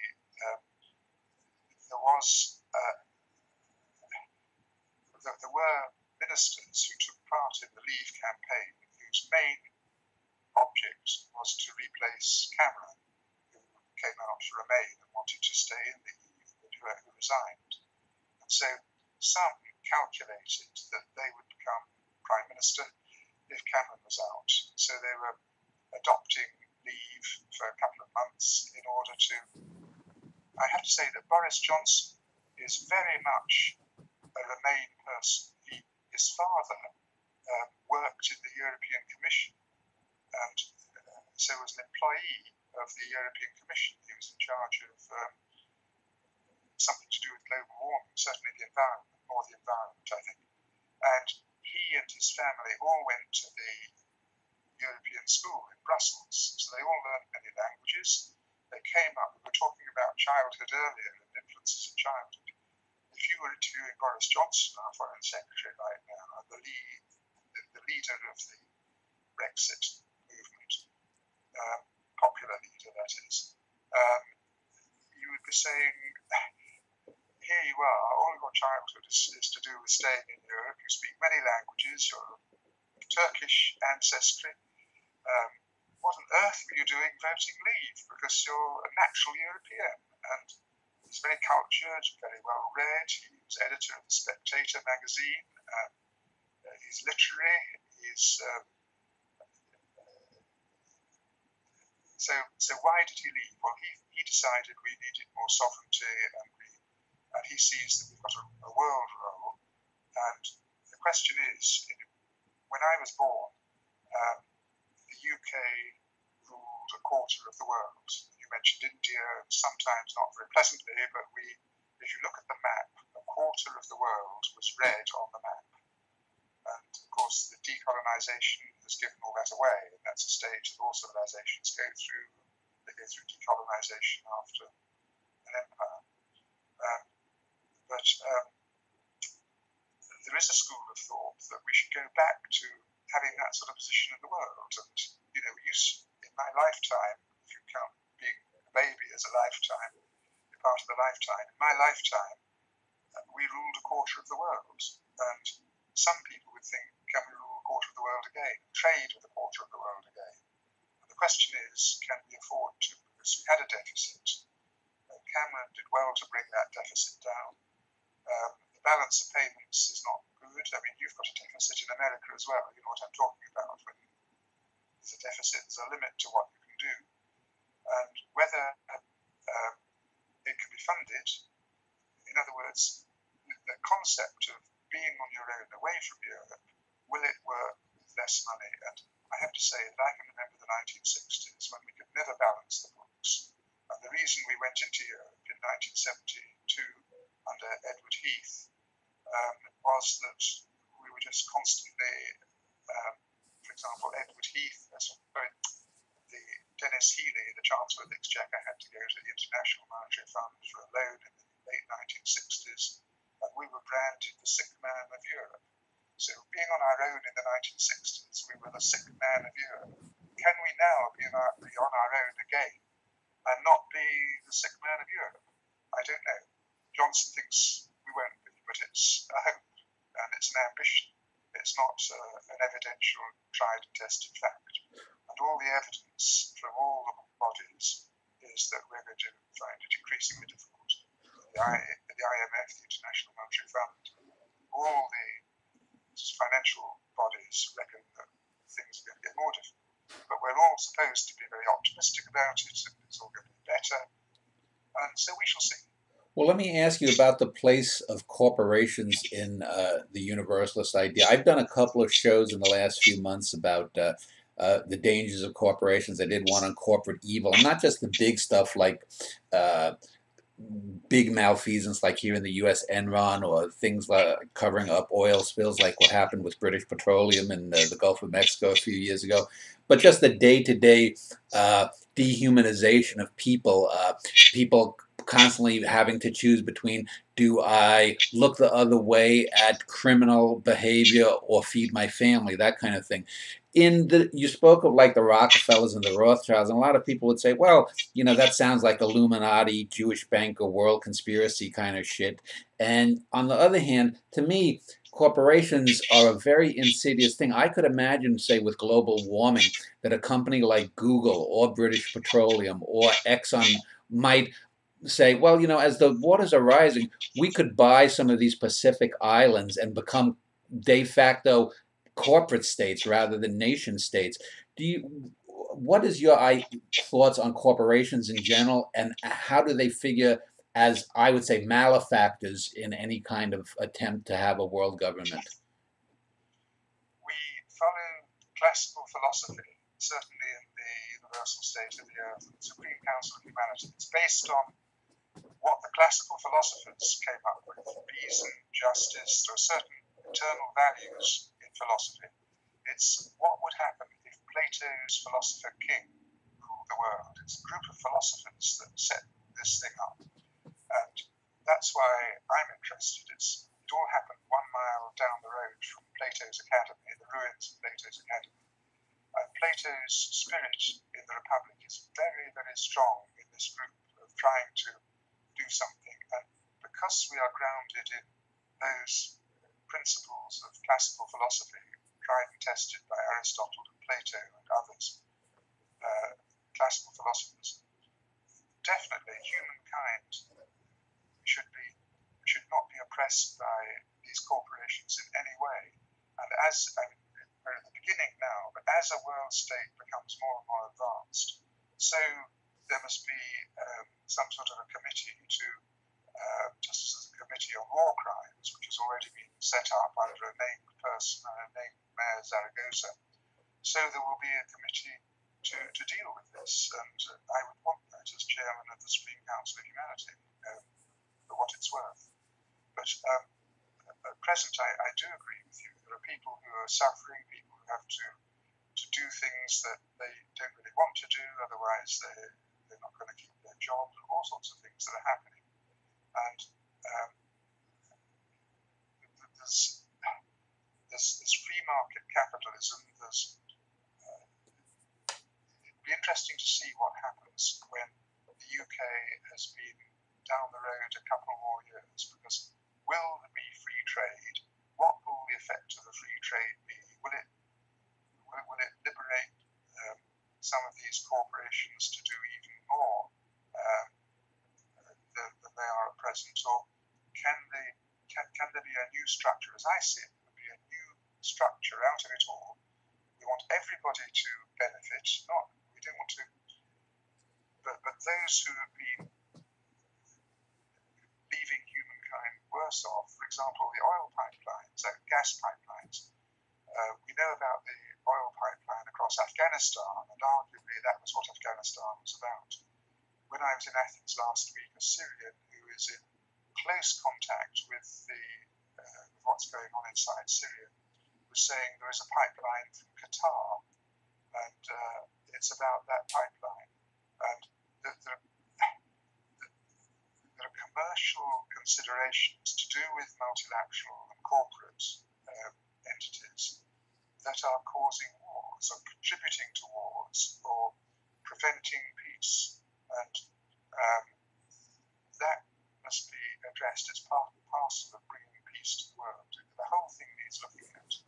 But it can't all be done in one go. Rome can't be built in one day. It's got to be, well, the new Rome can't be built in one day. It's got to be built up over a period of time with responsible people and experts. All we can do is say, come and join us. If anybody's interested in United, hope they'll make contact, because we could do with some support at present. We would like, for example, John Kerry, if he's listening, and President Obama, if he's listening, to make contact on my website. I will need both them in the next month or so, and I will be going in search of them. And if President Obama would like, in his last month of office, to make a gesture towards a world state by making contact or inviting me to make contact, then I really appreciate it, because Well, let me ask you about universalism as applies to art in general, literature or poetry specifically, if you will, but art in general. And that is that, I was just reading yesterday an article about the death and the bleaching of 90+% of Australia's Great Barrier Reef. And this is a living group of creatures that go back before the first simians strode the planet. 25 million years or so. And, when you see something like that, or you see some of the destruction of some of these terrorist groups in the Middle East, or you read things about corporations, or you read, about the rise of certain people in politics or finance and whatnot, and you look at, say, the very shallowness of culture, especially here in the West. I mean, as much as I abhor some of the fundamentalist stuff of Islam, a lot of their critiques of the West, I think, are spot on. But is there a tendency to then go against the idea that art for art's sake can be good, i.e., if you see a beautiful woman, or if you want to write about your dead dog, or if you want to write about your relationship with your Uncle Henry when you'd go fishing at 10, it seems to me that when you try to put things in a box, whether it's universalism or anything, there's a tendency to want to get all the art to support this particular view. Whereas for me, art is at its best when it's expressing multifloriate ideas and forms and things by people of varied backgrounds. So is universalism, even despite its name, still a box? Not really. Universalism is, to start with the universe, is looking at the whole of the universe and all the order in it. And in metaphysical terms, it's every known or conceivable idea. So the metaphysical philosopher considers every possible conceivable idea, including the idea of an afterlife, whether it's known or not. Nothing is excluded. Everything is in. So that's universalism's approach to the universe. Now, there are various disciplines taught in universities as separate. I would like to see a new discipline of universalism, which is everything. It would include some philosophies, some history, how they interconnect, some literature, and I would like to see a 3-year course in the universities on universalism, because it is everything. It's getting away from specialization to a general background to everything. And this should be taught to the young as part of the global consciousness and getting the young to see beyond their nation state, to see the whole. Now, art, there are many views of art, and we've had art for art's sake. We've had art as a political vehicle. We've had art as a religious vehicle, because many of the pre-Renaissance, Middle Ages paintings have the halo, and the halo is the light I was talking about, the mysterious light, which is in every religion. You can see it in the Buddha, the enlightenment of the Buddha. Art can reflect the aspirations and the perceptions of reality of those who are living at that particular time. And in the Middle Ages, where the church was so dominant, people were shown with halos around their head. And then in the Renaissance, they were shown without. Yes, this is where you can show your uncle or whatever. And there's an entire spectrum. There's no censorship with art. If art is saying something, and I would say that art draws your attention to an aspect of the universe that hasn't struck you before, and it contains truth. And the truth within art can be social, it can be private and individual, it can be abstract, it can be fundamentally religious, it can be a whole number. Everything is open. There's no censorship here. But certainly, when I talk of all disciplines being split between the metaphysical and the secular, I'm talking about the idea that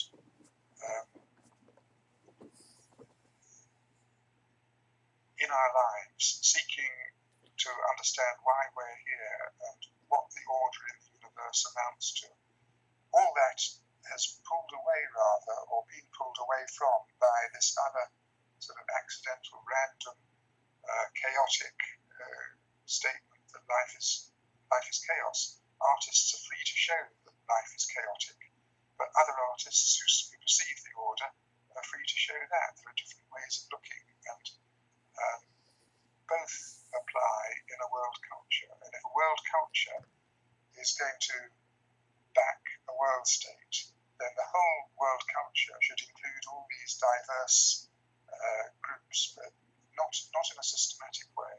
It will energetically come through. Well, let me just close this segment, and in the next segment we'll wrap up the interview, and I'll give you some closing remarks on it. But I wanted to ask something, and I don't want to sound picayune, but you had mentioned, I've often said to young kids who ask me that I think art translates reality, that artists are translators of reality. And you'd mentioned truth, and I've often had problems when I deal with artists that talk about truth, because to me, and I've often argued about objectivity and subjectivity, to me reality is the underlying fundament. I mean, whatever we want to call the universe, however we define it, whatever, we exist. I mean, we know we exist because there's not nothingness. Nothingness, I don't think human beings can even think of what nothingness is. We think of blackness, but that's blackness. That's not real, true nothingness. And so if I say, well, the reality is that Dan Schneider is interviewing Nicholas Hagger today, whatever the date is, that's reality. But the statement, Dan Schneider is interviewing Nicholas Hagger, is either true or false. So to me, truth is always a comment upon the deeper, more fundamental reality. As a philosopher and an artist, are you in truck with that, or do you think, or what is your opinion on truth versus reality? I think they are two separate things. Okay. Truth, what is it? Pilate asked as he washed his hands. Truth is what one perceives to be the essential reality of the universe. And a truthful way of looking is not a false way of looking. In different ways, there's a semantic level here, which we can strip away, I think. But coming back to the human being standing against the sky, this is very much Camus as well. Albert Camus was based in North Africa and wrote about the woman going out of her tent, I think, and stunned by the stars in the sky. So what is our connection with the stars? What is our connection with the stars? Suggests something beyond human society. It suggests our origin. What happened 13 billion years ago, and why are we here in relation to it? So that's one level. In my view, truth can be perceived at different levels, but I mentioned earlier, there's nothingness, more of that in a moment. There's non-being, there's being, there's existence, and truth can be about existence. Truth can hint at being, truth can hint at nothingness. There's a wonderful stone garden in Japan, the Ryoanji in Kyoto, Japan, and it's basically a square, and there are lots of pebbles, and there are some rocks, and this is saying, and I've written a poem, it comes into my poem The Silence, which I've got just here, but this is saying that all existence is stone, if you like, one, unit, a unity. So every day the monks rake the stones. One day the swirl will go this way, to the east. Another way it will go to the west. So the stones are constantly being changed. But rocks and stones, the rocks could be mountains, they could be hills, they could be rocks in the sea. The stones could be clouds, they could be clods of earth, they could be atoms. It's a wonderful, wonderful image that applies at different levels. But it suggests that all existence is one, that we are all one. We all seem to be different, the one and the many. Coleridge said that he would follow anybody, even into the desert prophets of Arabia who showed him the link between the one and the many, how the many become one. And this is what this image in Kyoto, Japan, the Ryoanji stone garden shows. And it's a Zen image, but it's showing the unity of existence and the unity of all people. If you like, the people can be all stones. And so art can show the most profound truth in a very simple way. But there are different levels that we live at. There are different levels within the self. The contemplative self, there's a rational self, there's an everyday self, we live at different levels. We move in the Kabbalah. If you go to a Kabbalah school, they show you the hopscotch pattern of 10. You know, when you do hopscotch, skipping from squares as a child and get to the end, that hopscotch pattern is taken from the Kabbalistic tree of life, and they show you chair 5. They make you sit in chair 5 or square 5, because that's where everything connects. So there's a different self for each of those squares in the hopscotch pattern that you see children skipping over in a playground. And so art is many levels. There's child art. A child can come up with a brilliant painting sometimes, or sketch. So it's very difficult to be prescriptive, and I don't say, as with Bob Dylan, we're back to where we started in a way, that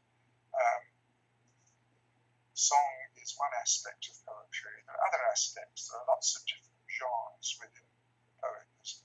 The ode, there's reflective poetry, there's lyrical poetry, there's ruminative poetry.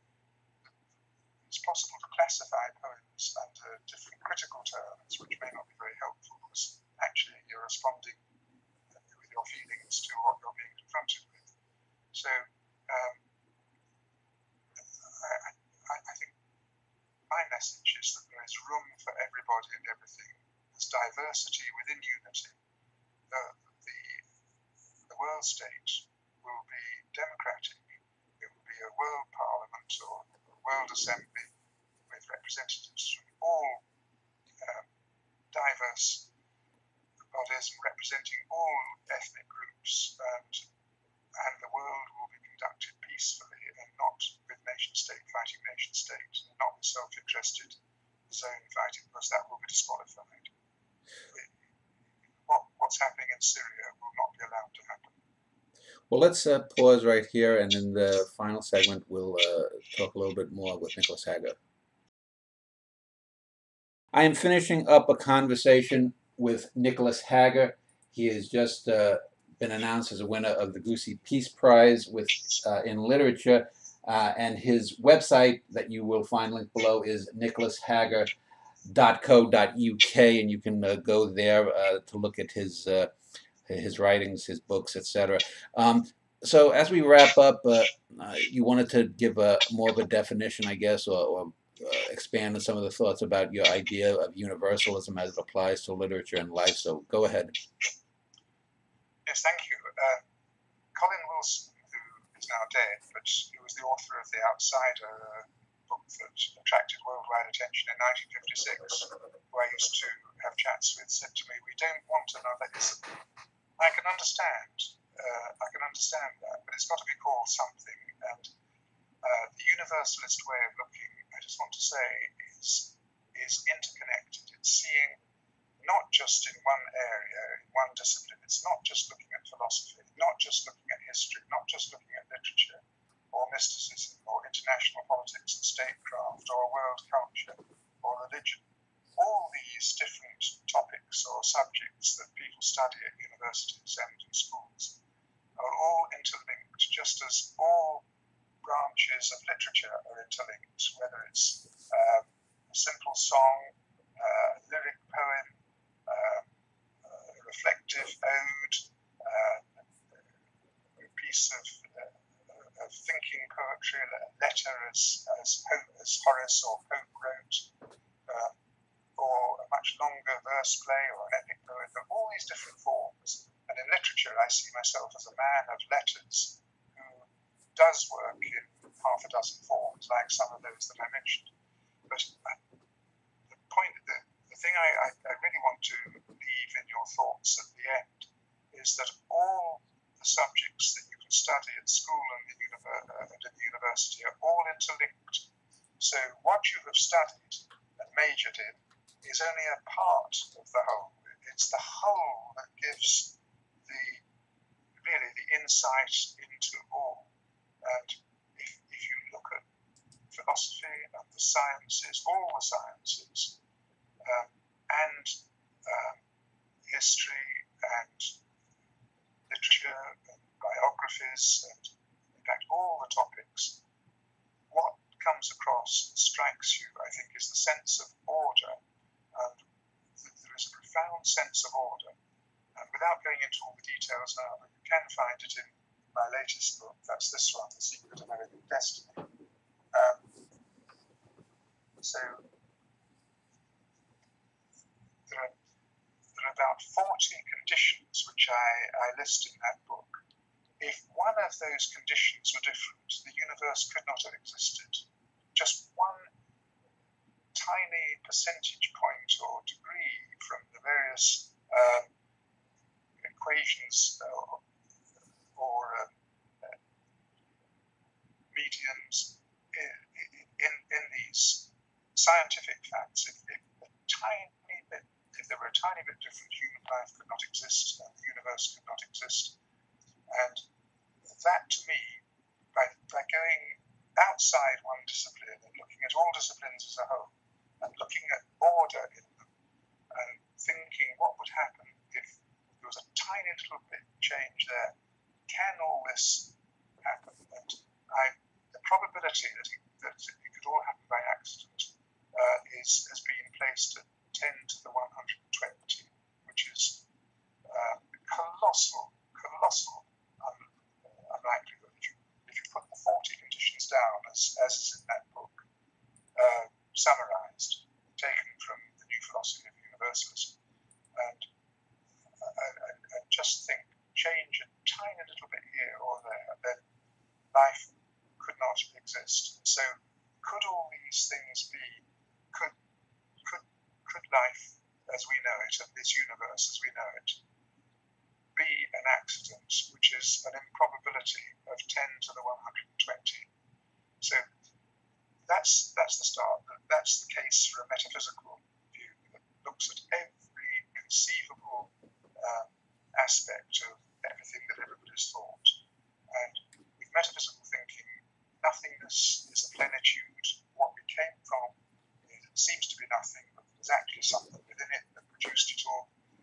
And within that, there's literature, and the poet has to reflect reality or the truth. And I would say that the true poet reflects what I've just been saying, the truth about the order, and passes it on. And that's getting back to how the Greek poets were, that they went to the beyond, they were inspired, inspiration, Plato's word.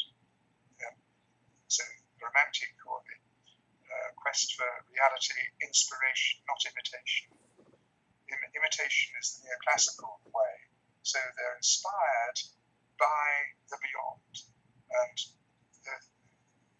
really the poet has to offer the profoundest, I would say, and most all-embracing view of a human being that takes account of all the various research and other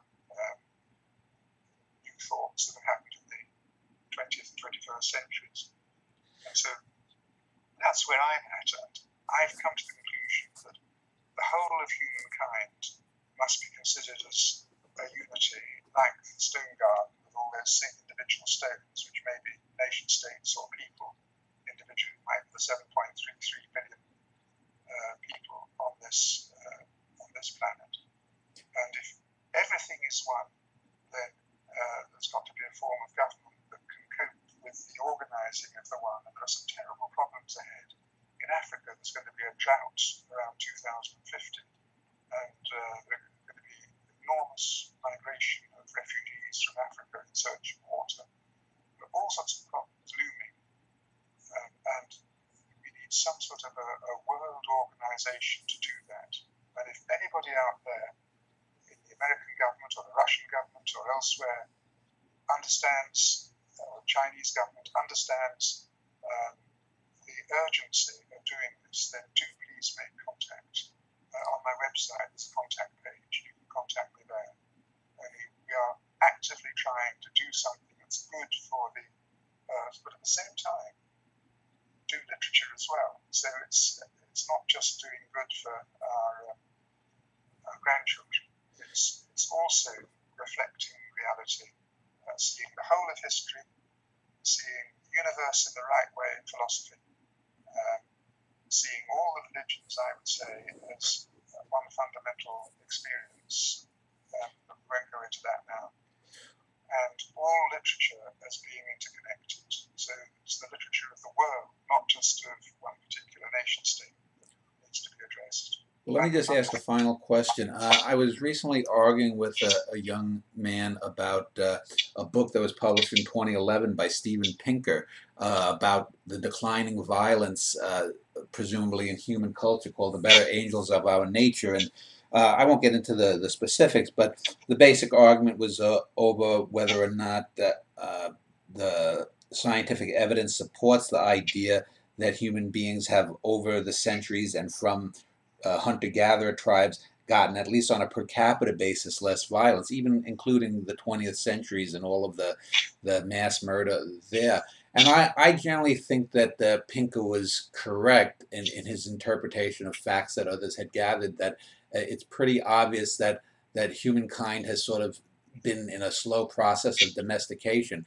Number one, do you believe that? And what does that say about the future? Do you think that, are you optimistic of this coming together into a universalism, or is that just sort of your hope, but you're not really optimistic that it's going to happen? No, I am optimistic, and we're operating on the values of classical philosophy, but also the metaphysic of Plato. It's Plato and Aristotle we go back to.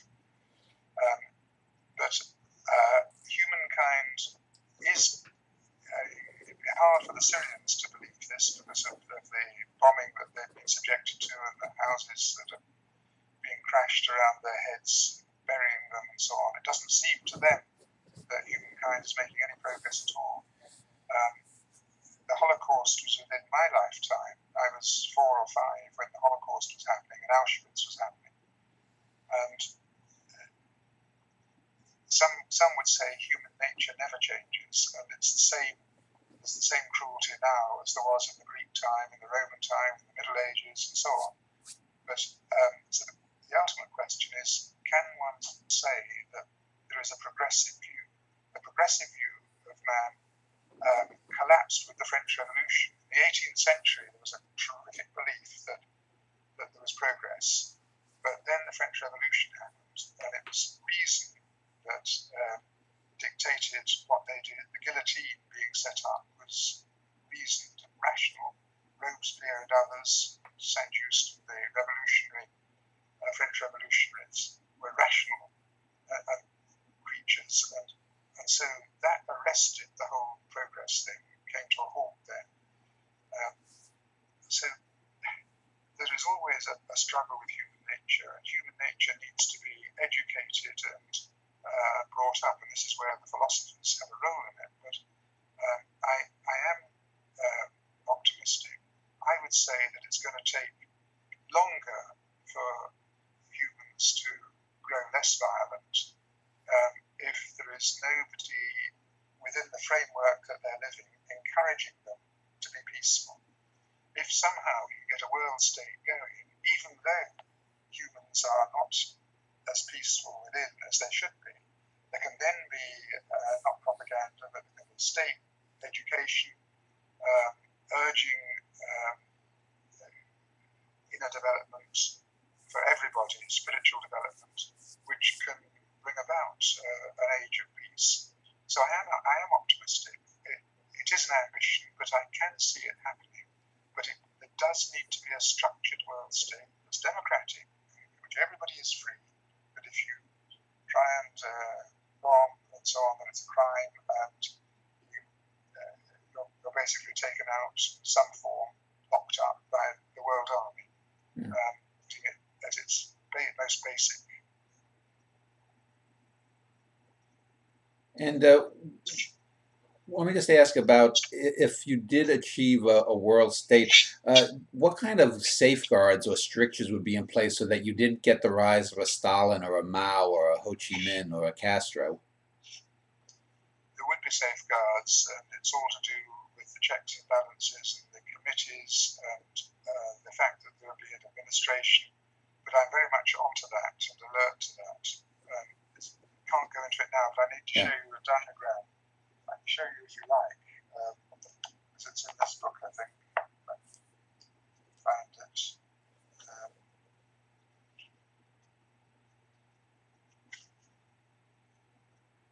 Yeah, here we are. So, I don't know how much of that you see. You lift it up there. Okay. All right. You can see all the boxes. Yeah. So there are checks and balances within those boxes. So that is the world state on one sheet of paper. Okay. Well, anyone who's enjoyed my conversation can go to nicholashager.co.uk, can contact him or find out more about his work. I want to thank you for taking the time to speak with me, and good luck next month when you receive your prize. Thank you very much. I greatly enjoyed this conversation. Very structured, very well done, and very well handled. And I've greatly enjoyed taking part, and I do hope that some of the things I have said will take root, be like seeds thrown out, and one or two of them will take